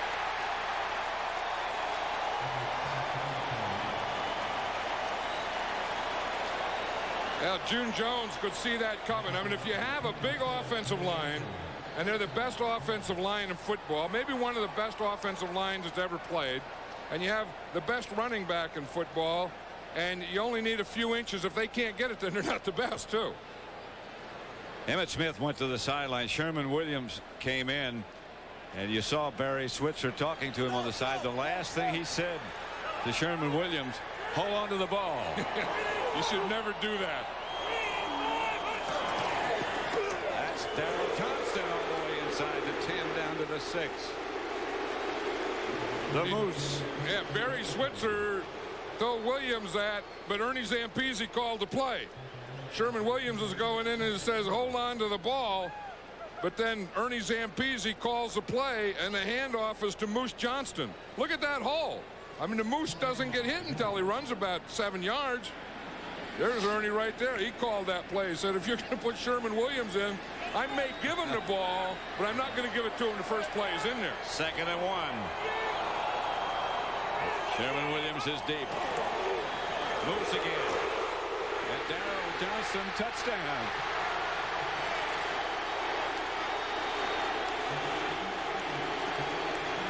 Or Ernie says, I'm not going to give it to the second plays in there. I'm going to give it to the Moose twice. From 7 yards out. Once is nice, do it twice. They're still yelling Moose. Well, Barry Switzer didn't have to worry about Sherman Williams fumbling on that drive. There's the football player. Look at this, Pat, when they get going. I mean, TD, TD, TD, TD. That's football. That's pretty hard to beat.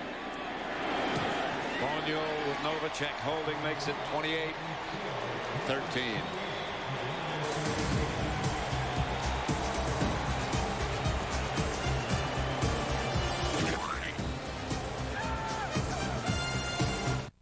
Sai, ho finito la mia tesi. I mean, those are big old steaks with bones in them. You know, you don't see a lot of bones in steaks anymore. That's some barbecue. Yeah, that's just stuff mixed up. And look at there. Boy, there's a big old pot of stuff. A French fried turkey. Oh, yeah. Oh, you can't beat that. And boiled peanuts. Yeah, you know, I kind of like them dry, but I know that's a big thing down here, boiling the peanuts. Yeah. One thing they do is you can throw them well. I throw them out of the booth sometime to warm up my arm. Well, they get heavy when you they do. them. I mean, a boiled goober's a good goober to throw. Well, I used to sell them as a kid. Boiled goobers? Yes. Huh? Yep. I mean, what would you say?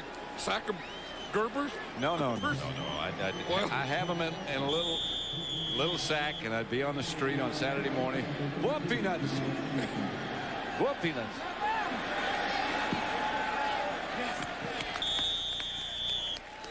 Would you sell them by the sack? No, a nickel a sack, yeah. For boiled peanuts? Right. I like the dry kind better, really. Well, we got a big sack of both up here today. I know it, but I must have missed something. I mean, I think the boiled are good for throwing, and the dry are good for eating. Well, just depends on where you're from, I guess.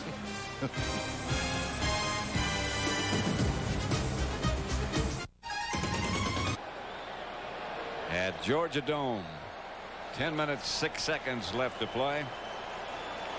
Atlanta ball at their own 40. Craig Hayward behind Jeff George. George with time for Emmanuel, incomplete, covered by Brown. Covered well. Yeah, I was watching Larry Brown, and he looked like he was in the same defensive stance as Deion Sanders. You know, Deion Sanders changed how defensive backs got in stances. And I think Larry Brown copied Deion Sanders' stance. And then, you see this look right here? Yeah. That's a Deion Sanders stance where you're kind of 1 foot back. Right. The 1 foot back farther, like you're in a sprint. Here's Deion doing it over on the other side. He was off on that play. 2nd and 10. I think Deion's starting to get a little tired.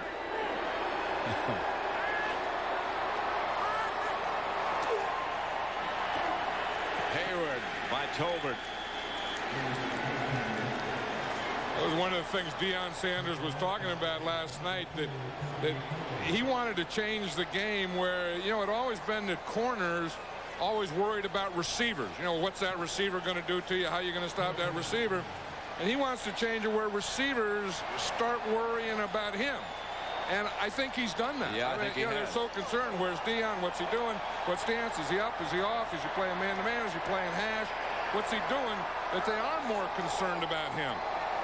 3rd and 9.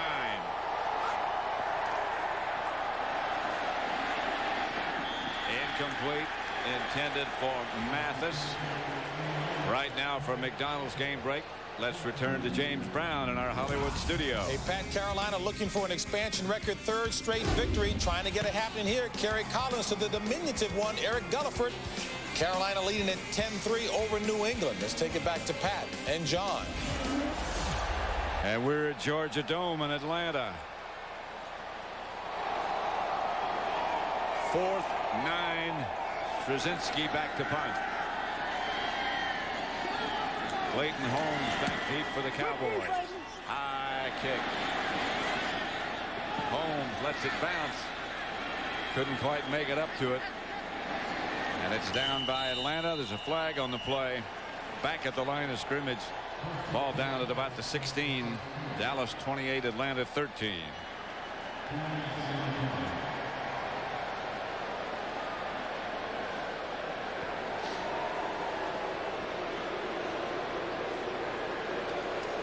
Holding against Atlanta. They're going to kick that one over again because of that good bounce. Prior to the kick, 34 of the kicking team was holding 10 yards. Repeat 4th down. Before the kick.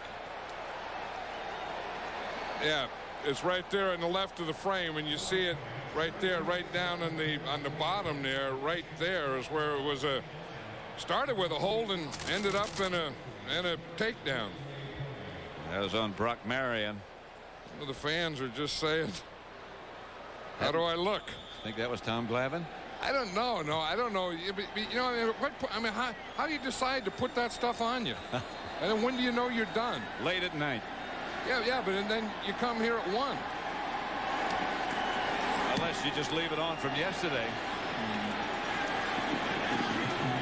Holmes makes the fair catch at about the 25. So Dallas takes over. 8:51 left to play.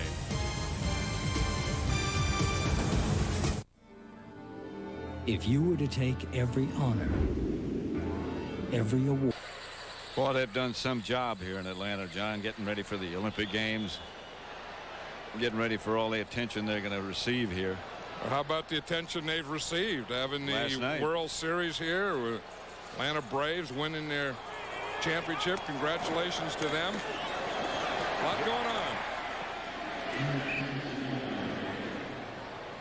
Emmitt Smith, the ball carrier. Look at this. Yep. Someone wants to know who's winning the sweat contest. Well, I don't know how much you get in a dome, but we'll take a look. You know, I mean, these Cowboys, you always get it by, you know, how far down the leg. I mean, the sweat starts at the waist, and then the one who wins the contest goes down the leg the farthest. Now, Nate Newton, number 61, is dry. Yeah. Mark Tuinei, 71, he's always dry. So if they don't win, they're out of it. Larry Allen's competitor. That's Emmitt Smith outside the 30 to 31. Well, we're going to have to take a closer look. I mean, from here, I mean, it kind of looked like Larry Allen. Yeah. But then you always have to look at Eric Williams, too. I mean, I would say in that offensive line, you know, now right now, Allen, when he's down to here, you give him first place. But we haven't seen number 79 yet. Because Larry Allen will usually win it. He's winning it thus far. We have to look at Eric Williams. Now, if Derek Kennard were playing, he might win. Now, he's not even in the game. Nope, he's pretty dry, yeah. So the winner today is Larry Allen. Here's Aikman outside to Irvin. And he gets the Cowboy first down. Stops the clock with 7:26 left to play.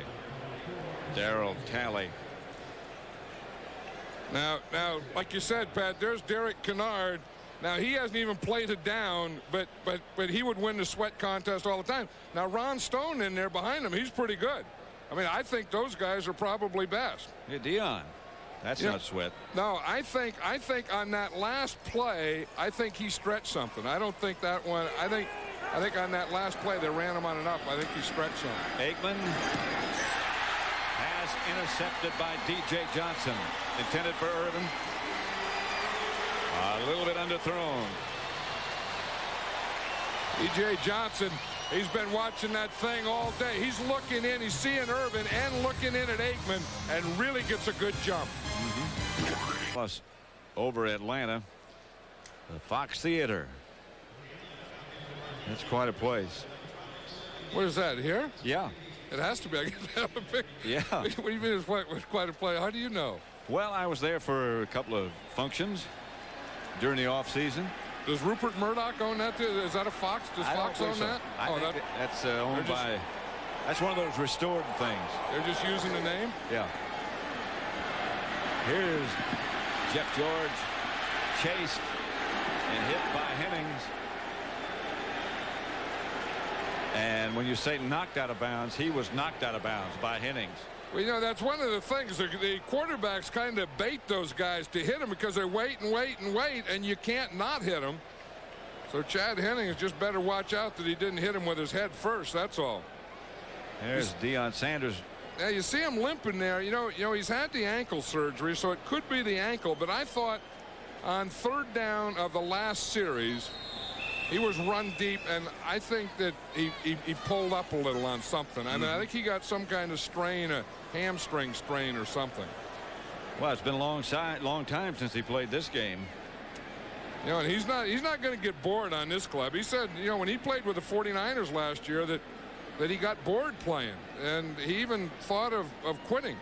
And at the end of the season, he thought that he would quit football. And I said, well, what would you do? He said, oh, just play baseball. And then, you know, he had a chance, and then things came, and he wanted to play for the Cowboys and the whole thing. He's back now. You see that WZ that he has on his helmet? Yeah, I noticed that earlier. He's still wearing that. You know, that's for Whitey Zimmerman, who passed away a year ago, who was the equipment man of the Atlanta Falcons. And Deion Sanders wore that WZ with the 49ers and with the Cowboys still in his memory.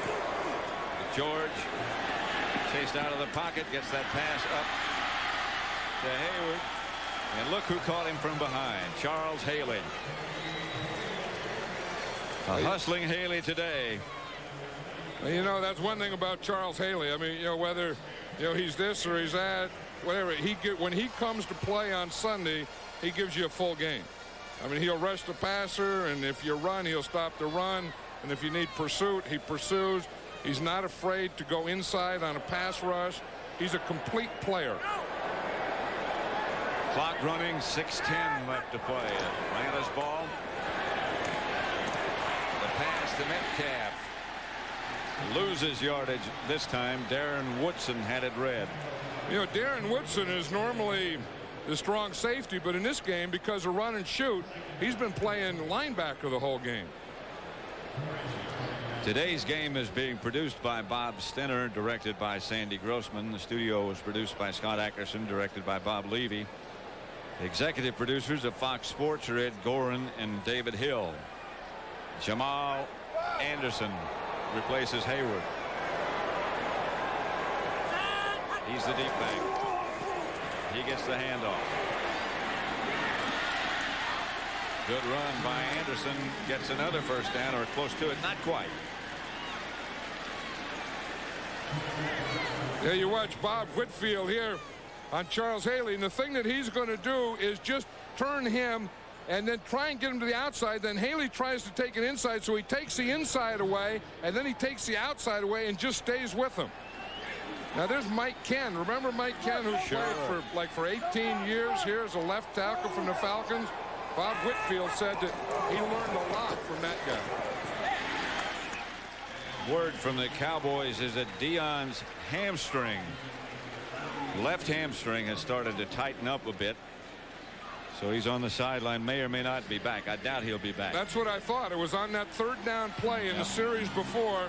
He was running down the field, and I saw it happen. Then he got that strawberry right there. Robert Bailey has taken his place. This is a play that it could have happened on. Right there. It looked like at the end he pulled up. Right there. Just before it went off, you could just see him pull up with that left hamstring. Here's Jeff George for Emmanuel. Incomplete.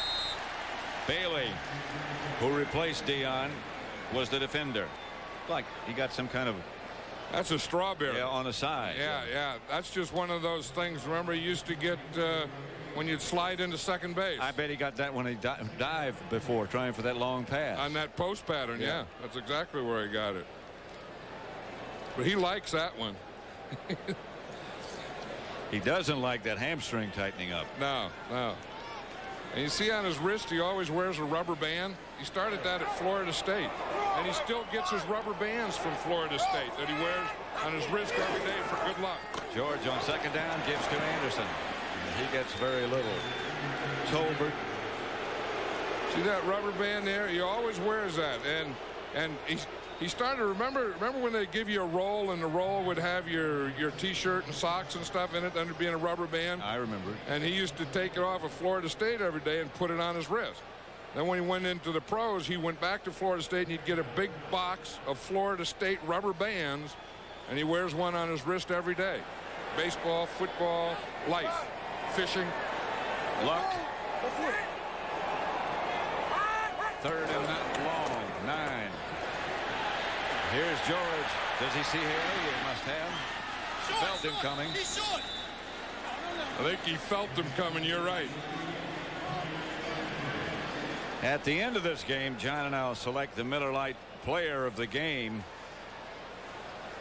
This game, by the way, presented by authority of the National Football League. It's intended for the private use of our audience. Any rebroadcast or the use of this telecast without the express written consent of the Atlanta Falcons and the National Football League is prohibited. They're going to measure and see if this is a first down. Emmitt Smith, by the way, was in town earlier than his Cowboy teammates yesterday to watch his brother play. Plays for Clemson. They played Georgia Tech yesterday. And his brother Emory carried the ball 26 times, picked up 100 yards. There's the measurement. Scored a touchdown. Look at that. One official's down on his hand. 2 of them were down on their hands and knees. One of them holding a chain, the other one just getting down on it. Here's yesterday what we were just talking about. There's Emory Smith, number 18, Emmitt's brother. He's bigger than Emmitt. Yeah. He got to hit his first 100. There's Emmitt observing Georgia Tech homecoming. Clemson won it 24-3. Yeah, there they are. I mean, they're standing next to each other. I mean, he's a good head taller than Emmitt. Doesn't bother Emmitt, though. But he's not at the game today. His brother didn't come to the game. Yeah, probably had to go back and do a walkthrough or something at Clemson. You know, the other thing, I was in the hotel yesterday and saw Michael Irvin's family. You know, he has like 15 or 16 kids in his family. I was going to say, that's a hotel full. Yeah. There was about 9 or 10 of them there. Here's George on 4th and short. Hayward is the running back, and he gets the first down. The one thing about these Falcons, they can move the ball. Yep. I mean, they have some, with this run and shoot and these wide receivers and Jeff George and Ironhead Hayward and a change of pace and Eric Metcalf and so on. It's just that when the other team has the ball, they can't stop them. And so it gets to be a, you know, you always have to outscore someone and time of possession and all those things. That hurts this offense as much as anything. At about the 14, first down, Falcon. George backs up, rushed by Tolbert, got away from Tolbert, still rushing, finally just had to throw it away. Everybody was covered.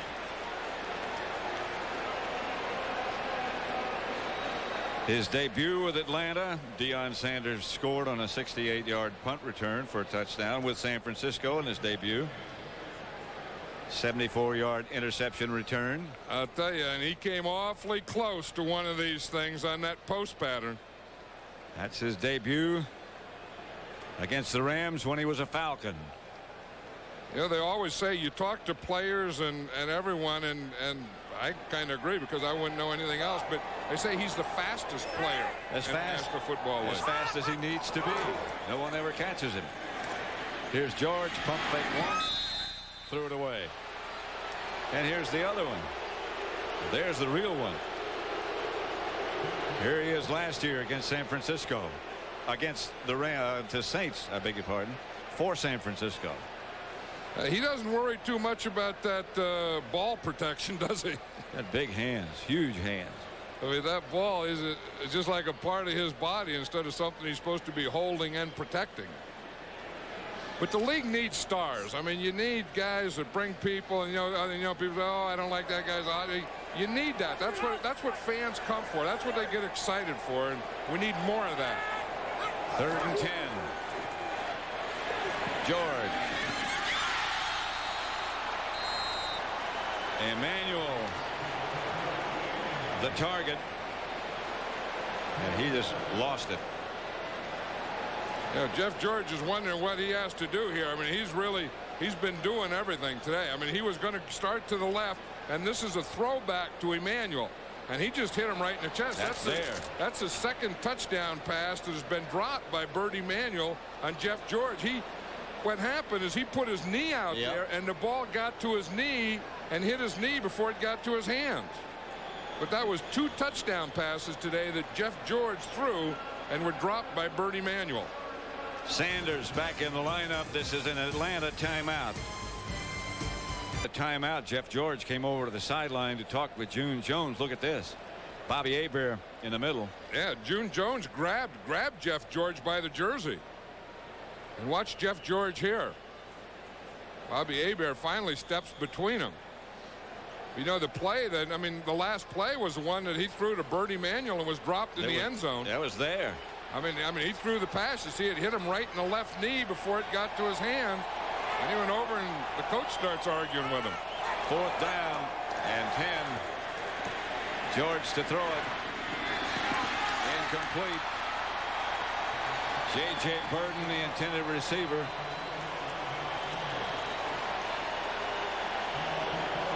Yeah, that's what happens to George when he gets over to the sideline this time. Well, I think June Jones has realized that he didn't want what happened. Yeah, so right. he walked out there in the field and just kind of patted him in the back. I mean, you have to let that stuff go. So Dallas takes over. 2 minutes to play. 8 Central here on Fox. Yeah, he was always one of my favorites, King Kong Bundy. Was he? This guy here's not King Kong Bundy. That guy there was just doing a dance during the timeout. Did you see him? That wasn't one of my favorites. It was one of the ugliest dances I've ever saw anywhere. That's Emmitt Smith. Flag, whistles. No play. Bobby Hebert. So many outstanding years in New Orleans. Came here as the backup man. Is the backup man. You know, they were looking at the last time they played and beat the Cowboys, how they did it, and Bobby Hebert was a quarterback. Yeah, false start, 83 offense, 5 yards, repeat 1st down. Kendall Watkins. I think Bobby Hebert is trying to soothe things over now between Jeff George and June Jones. Yeah, and then, you know, it's tough for Jeff George. I mean, he's really, you know, played like heck today. Yeah. And then, you know, and you get in that competitive thing and the adrenaline and all that stuff that's going, it's hard to. That's up here with us. Yeah, well, you always have to pack a pumpkin. Oh, I think so. Yeah. I mean, right there, I mean, there's a pumpkin. here we are. Yeah. Not to be confused with. Here's Emmitt. And down he goes. Stopped by Roger Harper. 28-13, Atlanta timeout. 1:50 seconds left to play in the 4th.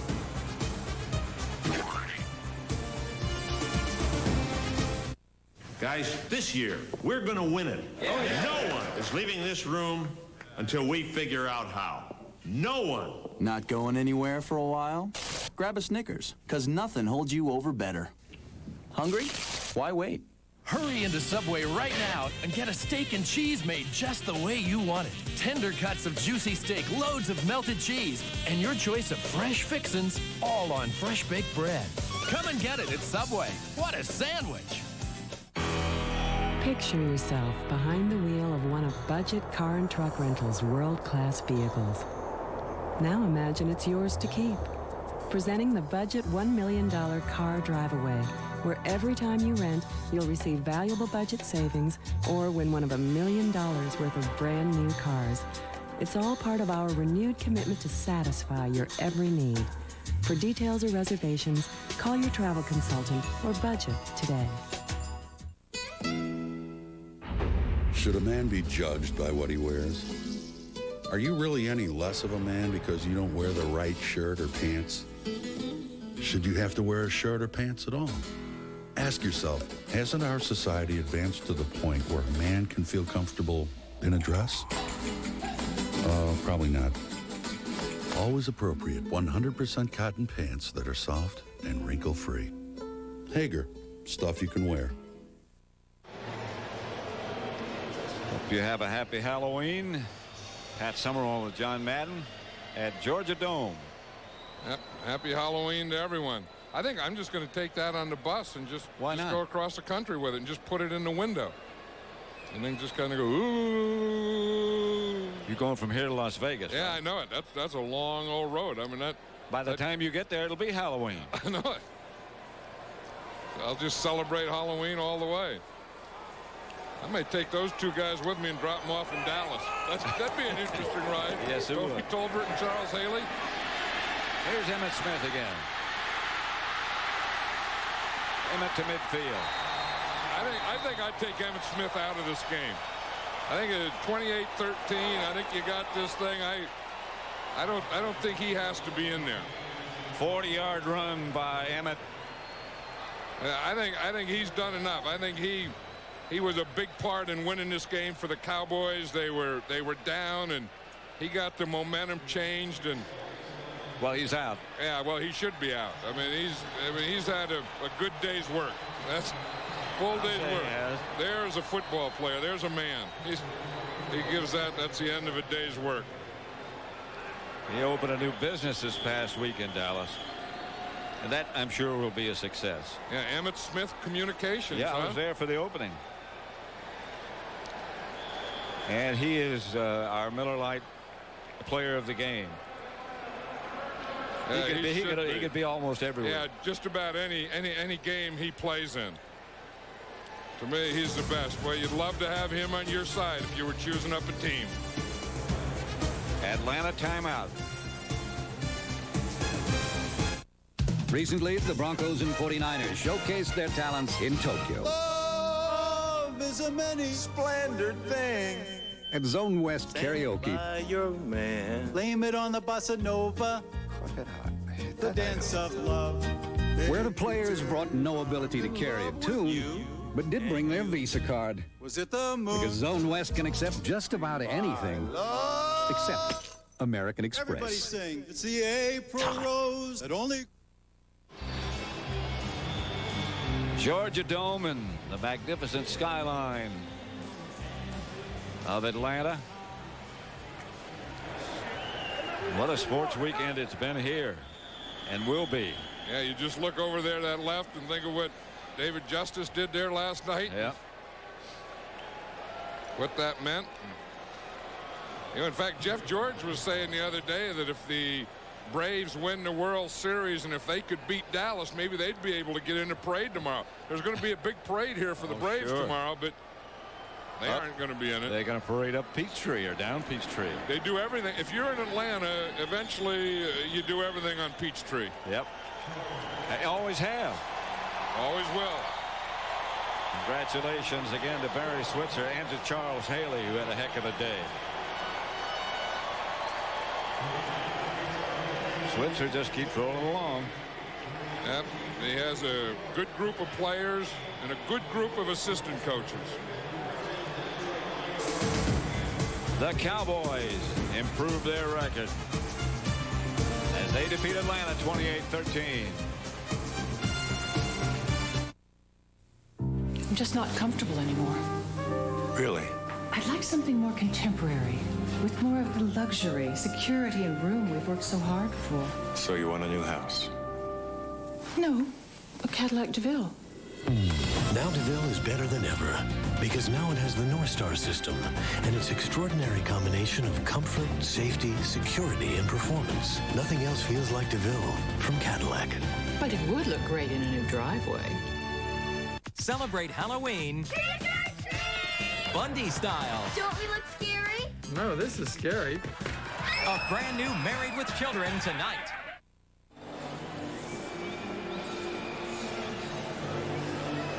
Dallas defeats Atlanta 28-13. We're standing by as Pam Oliver is trying to line up down on the field. An interview with Deion Sanders. Michael Irvin, another outstanding day.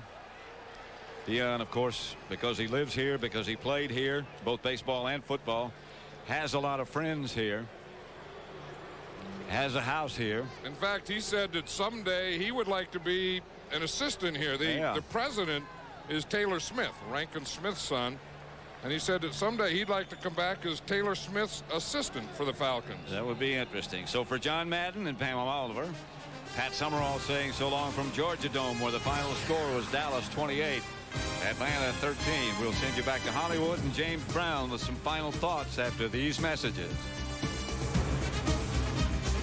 Blah, blah, blah, blah, blah, blah, blah, blah, blah. This is what I hate about car advertising. I want a car that doesn't need hype. One with a little elbow room and safety. Show me standard dual airbags. Any-lock brakes! Give me a powerful, efficient engine. I can figure out it's smart if you tell me it's well made and it's gonna last. Tell me a car like this exists, please. The 1996 Toyota Tercel. Ah, somebody was listening. Crunchy, salt, crunchy, salt. Why are the two biggest, baddest sinners on the planet arguing over tacos when they can have this? The new double-decker taco from Taco Bell. That's big. What do you think? Wait till they try this. Introducing the nacho cheese double-decker taco. All the double-decker taste you love, now smothered in nacho cheese sauce. Just 99 cents. Only at Taco Bell. You guys are millionaires. Buy your own. Buy your own. You got the winning color. I drive oversized. Very important game for him upcoming the rest of the way this season, as a matter of fact. 28-13 was a score. Dallas over. Yes, a much talked about matchup and the return of Deion to action. Deion had a pretty doggone good game. Jeff George started off hot, sending the Falcons up 10-0. Won them on this touchdown pass to Eric Metcalf. Cowboys, though, come back Michael Irvin on a big day. 10 catches, 135 yards. This touchdown pass reception from Troy Aikman, who today had his first interception in the last 185 attempts.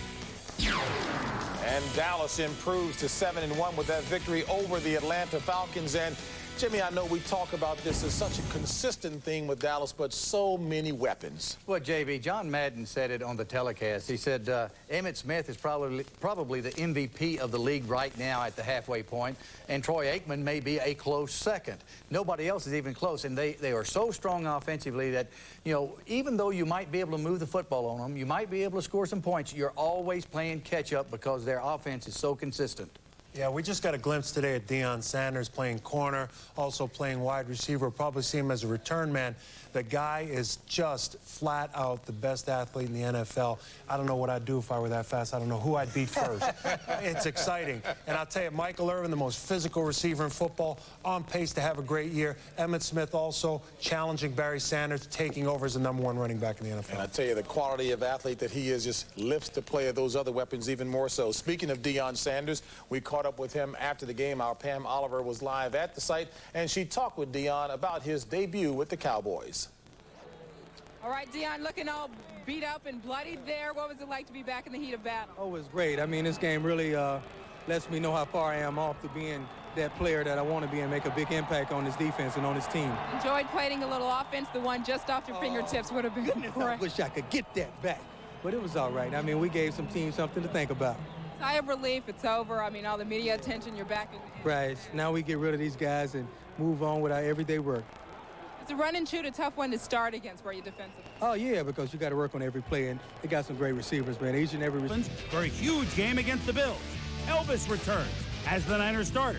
Could Jim Harbaugh return after this hit? Returning a favor. The Steelers sought revenge against the Jags. Would Andre Rison return to form with Eric Zier at the helm? Will Barry Sanders net large returns against the Pack? You want to see why Jeff Blake is sitting? You want to see the turf wars? You want to see the big hits? Well then, stretch out, put on a smile, and do the dance. NFL primetime is not.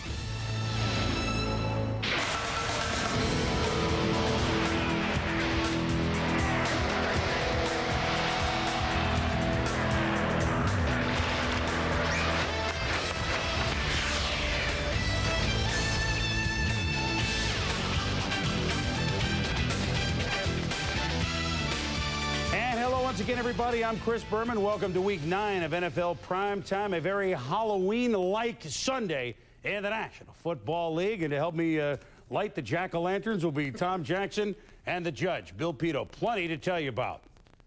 First, though, we should tell you we will keep you updated with the golf, a place that we all love so dearly, Kaanapali in Maui. We'll keep you posted with that. Now, The late scores from around the league. The Miami Dolphins back in first place, tied the Buffalo Bills atop the AFC East along with the Colts. They beat the Bills 23-6. That's a final.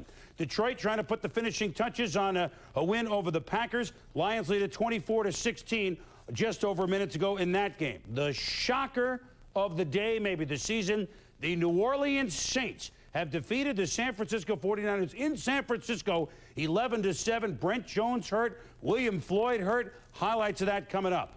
A game that may never end. It's that good. Seattle and Arizona are tied at 14-all in the desert. John Freese has thrown a touchdown pass to tie that game in the fourth quarter for the Seahawks. And just seconds to go. Now it's a final.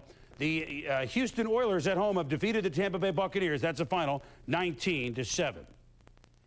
It has already been a great year for the expansion teams, and here we are only halfway through the 95 season. I mean, after all, look at the Jacksonville Jaguars. This is a team that, with one more win, they would win 4 for the year. No expansion team had ever done that their first year. They had won 3 straight division games, and today they tried to do the unthinkable at Three River Stadium, sweep the Pittsburgh Steelers.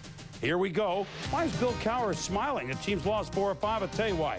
Eric Pegram, 7, broke almost as many tackles. Look at him, 1, 2, 3, 4, 5. He ran hard, Tom, and Jacksonville had trouble with him. Yeah, and the reason he was able to break so many tackles is that Jacksonville kept hitting him up high, staying up around his shoulders. He has a very low center of gravity. You got to get down around his legs. All right, and then Pegram fighting again into the end zone. Nice run, 6 yards, 7-0 Steelers. For the Steelers, the first touchdown the last 11 times inside the 20. The red zone's been awful. But on this day, look at this, 5 wide receivers, and Cordell Stewart, his first snap as a quarterback, takes the draw, the angular one, picks up 15. On the play, Neil O'Donnell. Hey, Mark Malone used to be a wide receiver. Neil O'Donnell, a wide receiver, says, I took a corner with me. It was windy at Three Rivers. It was 3 wins. And Ernest Givens from Louisville fumbles the punt. Freds McAfee falls on it. First play after that, O'Donnell. Yancey Thigpen. Where's the tackling? There's the end zone. 14-0 Steelers. O'Donnell had only 1 touchdown pass in his previous 3 starts. Today was much better. Look at Thigpen over the top of Eddie Clark, 33 yards. Late in the first half, the Jaguars are frustrated. Look at this. Boom! Come on, Keith Goganis. Give me a break. He kicks Justin Strelzik. He's out. Not bad for a field goal kicker, not good for a regular player. O'Donnell to John L. Williams. Back after a month, this proud pro, the former Seahawk, catches O'Donnell's second touchdown pass of the day, 21-0, and the Steelers had it all over him in yards. Now, Steeler hard-hitting football. First, Willie Williams knocks down the pass. Darren Perry nails Cedric Tillman. Then, Myron Bell makes the hit there. He's playing for Cornell Lake. Brenson Buckner charges into Brunell after the pocket collapses a little bit, and the line had a big game. Of course, you can tee off when you're ahead. Steelers haven't been ahead that much this year. Mark Brunell is such a fine runner, ran for about 50 yards, scrambles. Watch what happens here. Gets hit by Cornell Lake. He stands him up, and then Greg Lloyd. Greg. Yeah, and certainly Greg Lloyd, too good a ball player to do this. And if he keeps doing this kind of hitting, he's certainly going to be emptying his pockets to the league. He'd already been fine in the preseason. He's a good player. He's a little excited and had a couple of hits like that on the day. I'm sure the league will be looking at it, but the Steelers will enjoy looking at their own game films as they've done something they haven't done thus far this year. They beat the Jaguars. Steelers 24 and the Jags 7. And then, Tommy, different Steelers, and I think we got a feel for it both offensively and defensively. These are the Steelers that we thought we'd see all year. Well, credit Bill Cowher for going back to what the Steelers do best. That's running the football, whoever's in the backfield. Today it was Eric Pegram, and I think that offensive line was able to do a great job even without John Jackson in the lineup, and we can't say enough about John L. Williams when he gets back in that lineup, not only as a receiver, but as a blocker as well. Well, he's the guy in the backfield that they can count on. They weren't sure Morris replacing Foster, but John L. Williams, and you saw the slide because he's such a great receiver, over 500 catches from a running back position, one of the best in the NFL. When we return, we have the Colts, C-O-L-T-S, in a spelling bee game against the J-E-T-S, Jets, and the Panthers and Patriots. Could the P-Men make it 2 in a row, 1 week? I cannot believe we're going to this game. Come on! Game starts in 20 minutes! Randy, go! Oh, my. Woo! I'm coming! What is it there? He's looking good! What a geek. Let's go. Be a fan, not a fanatic. Look your best in Lee Sport official NFL apparel, licensed by the NFL, NHL, NBA, and Major League Baseball. Lee Sport, the brand for fans like you. A spirit of teamwork. That's what makes the... An unbelievably bad break right up, stymied behind that big tree. Had no shot, had to just pitch out to the fairway, and this was his third shot. We've detailed Stockton's wedge play. He excels. He does indeed. 80. Giving us an audience tonight. It was going to be a 7 o'clock start on the World Series, but now you can tune into prime time thanks to the Braves. Other scores, we have a final now. Detroit has beaten Green Bay. That's a final at the Silverdome, 24-16. Chris Warren for Seattle was running into the end zone, but he fumbled and went in the end zone, and that score remains 14-all with 4.5 to go in the desert. Plenty to come in NFL Friday. Yeah. Eric Zier, the Z-Man. Could he fire up the Cleveland Browns against the Bengals? And Deion returning to his house. Cowboys, Falcons in Hotlanta. Need to review their authentic.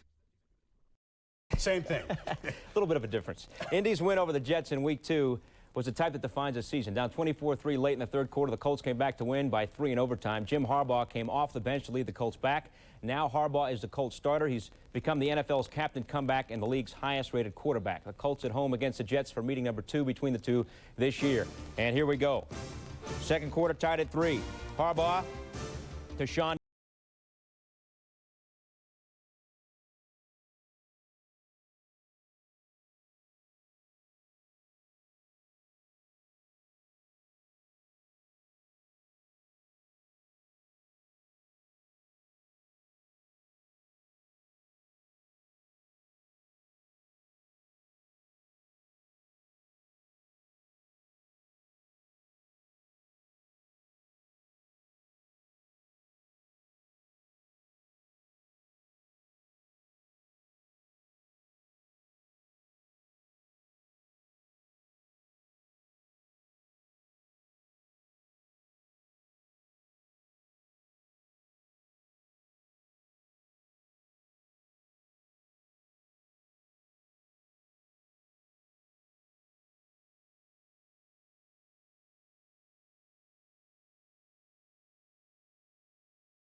Because of that interception, they lose the ball game. Well, the Colts are 5-3 now. They haven't been 5-3 as late in the season since 1977. That's the first time around for Ted Marchibroda. So it took a while, but they're getting it right. Good job by the Colts, and tough luck for the Jets. Well, back to the expansion teams, the way we started the show, Billy. Carolina had won 2 straight games. Going into this one against New England, no expansion team in their first year had ever won 3 in a row. If they could beat the Patriots Sunday afternoon at Foxborough, New England would be facing a serious tuna melt. Here we go from Foxborough, where it was windy. In the second quarter, Drew Bledsoe's pass. Usually in the wind, you like to play Frisbee, but Vincent Ultimate Brisbee wasn't quite ultimate. And it was a basic Glavin-Martinez pitcher's duel. 3-0 Patriots at the half. Panthers even resort to Vince Workman, my way back to you, babe. But it's incomplete to Mark Carrier. Pat O'Neill's had a rough year. Here's his punt. Into the wind, side foot, directional punting. It's only 23 yards. Later on the drive, 3rd and 11. The young rookie quarterback, Kerry Collins. Derek Gulliford.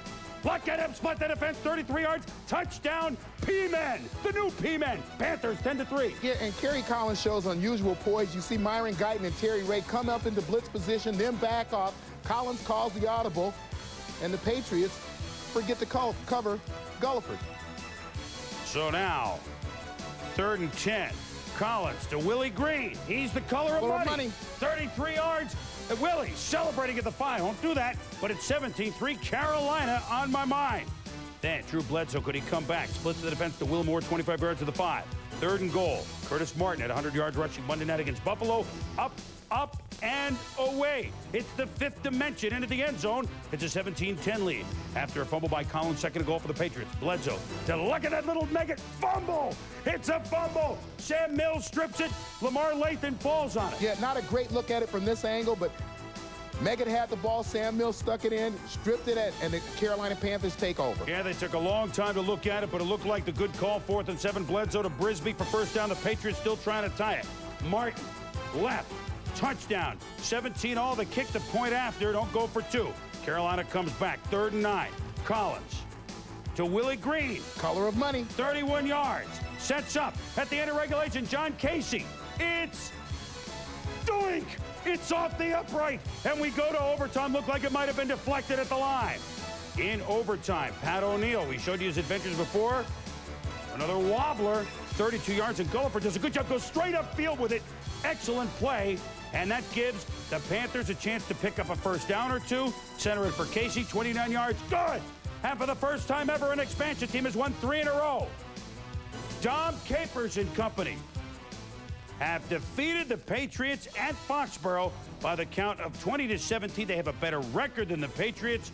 And, of course, both the Panthers and Jacksonville now have a chance to keep going on. The expansion record for any wins during the first season is 3. Well, Tommy, you got to give obviously the Panthers the nod for hanging with her. And Collins, a 300-yard day passing, 309. Derek Moore, 119 yards rushing. Add it all up for Bill Parcells. He's got to be scratching his head. Well, that was certainly one of the concerns of Coach Parcells, is that last week they won a game 20-3 when they only put up 155 yards of total offense. Today they were able to put up more offense, play a little bit better defense with this football team. But when I talked to Coach Parcells, one of the things he said is that the old days when a good team could play badly and play a team that was supposedly, quote-unquote, not as good as them and you could still win, those days are now gone. And we see both expansion teams, I think, taking that to heart. Yeah, they've got better records than several of the regular teams. You know, if the Jets, back to that game, could just eliminate that last minute of the first half, they could play against the Panthers, the shovel pass, play against the Colts, they'd be going to the playoffs. Well, I think they have something to build on. You look at that front 7 with Mo Lewis and Marvin Washington, Marvin Jones, Hugh Douglas, a very formidable front 7. They played well. This game was lost on one play at the end of the first half, and I think the question has to be asked, and Coach Kotite is the only one who can answer it, when will Glenn Foley get a chance to play? You have a guy who you say is not ready. I say you put him in favor of the guy who is obviously not able. Well, Boomer may be ready to go next week, so we shall see, but obviously some head-scratching because the defense did play well. All right, we go inside the numbers, and how well did the defense play? Well, the Jets only allowed 114 yards, their defense. The problem was the offense allowed 97 yards. Oops. And the Colts beat the Jets. As we continue on NFL Prime Time. Rams and Eagles. The Fuller Rush man. He was all over the place, much to the Rams' chagrin. And the Browns and Bengals. What a wild overtimer this one was in Cincinnati. Got anything to eat?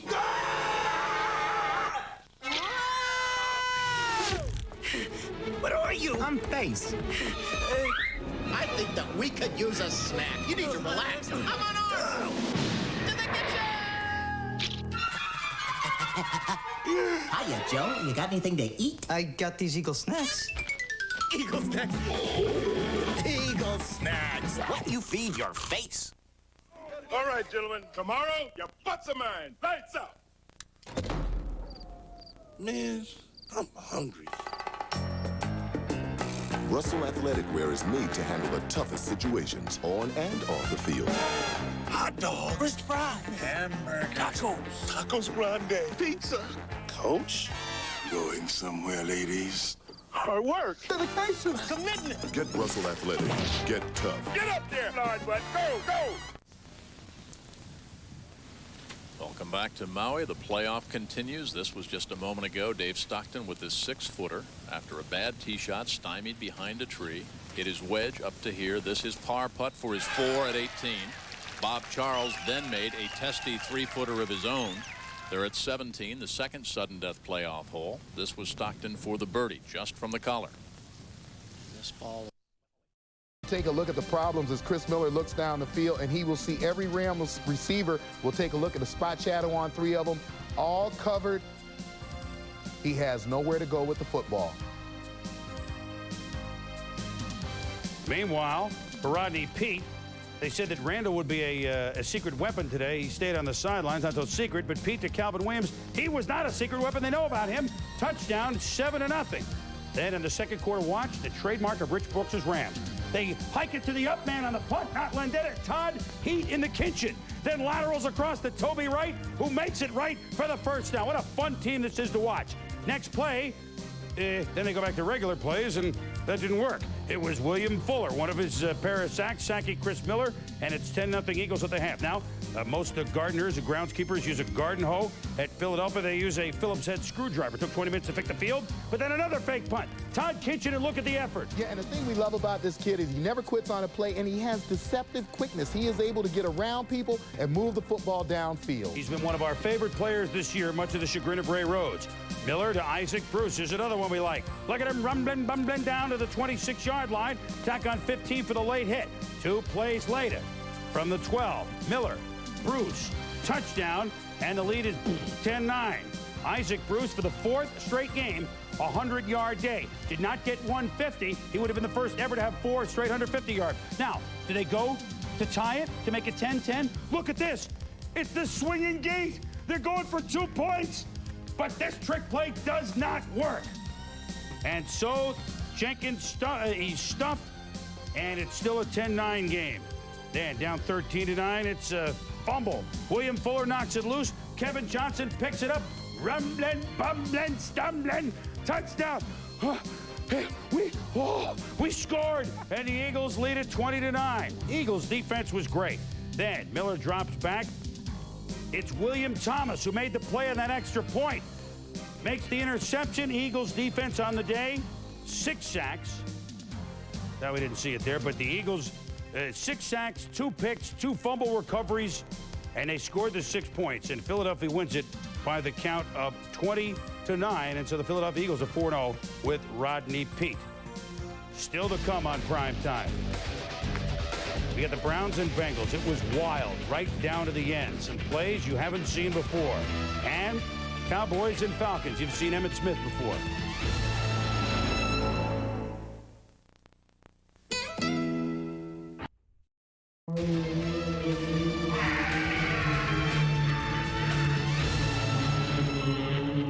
That's our special Halloween, but the ghost to the post, I guess that is. Well, Cincinnati and Cleveland, Battle of Ohio, and its renewed importance, certainly, because the winner would be at least have a share of first place in the AFC Central. Cincinnati made the move, benching David Klingler last year, starting Jeff Blake. They're a different ball club. Now, the Cleveland Browns have benched Vinny Testaverde this year, gone to Eric Zier, the rookie. Would they be a different ball club? You have the feeling today that for the rest of the century, you're watching Blake and Zier, round 1. They're going to hook up about 10 or 12 times. You have that feeling, and so does Vinny. Blake and Cincinnati strike first. You know how Jeff Blake can throw it. It's a matter of physics. Tommy showed you on game day. Look at this long 1-yard throw to Harold Green. It's a touchdown, but they missed the extra point. And you missed the extra point on the opening touchdown. It always comes back to haunt you, fitting on Halloween. Eric Zier, very Blake-like. It's out of the screen, Tom. Into the hands of Andre Rison. Bad moon, 46 yards. Eric, come on, baby, light my Zier to Harold Bishop, but not a great pass. Yeah, as we take a look here, a second look at this, you're going to see Brian Kitchen down the middle of the field. Zier chooses to go to Bishop short, but he'll learn these reads as he stays on the football field.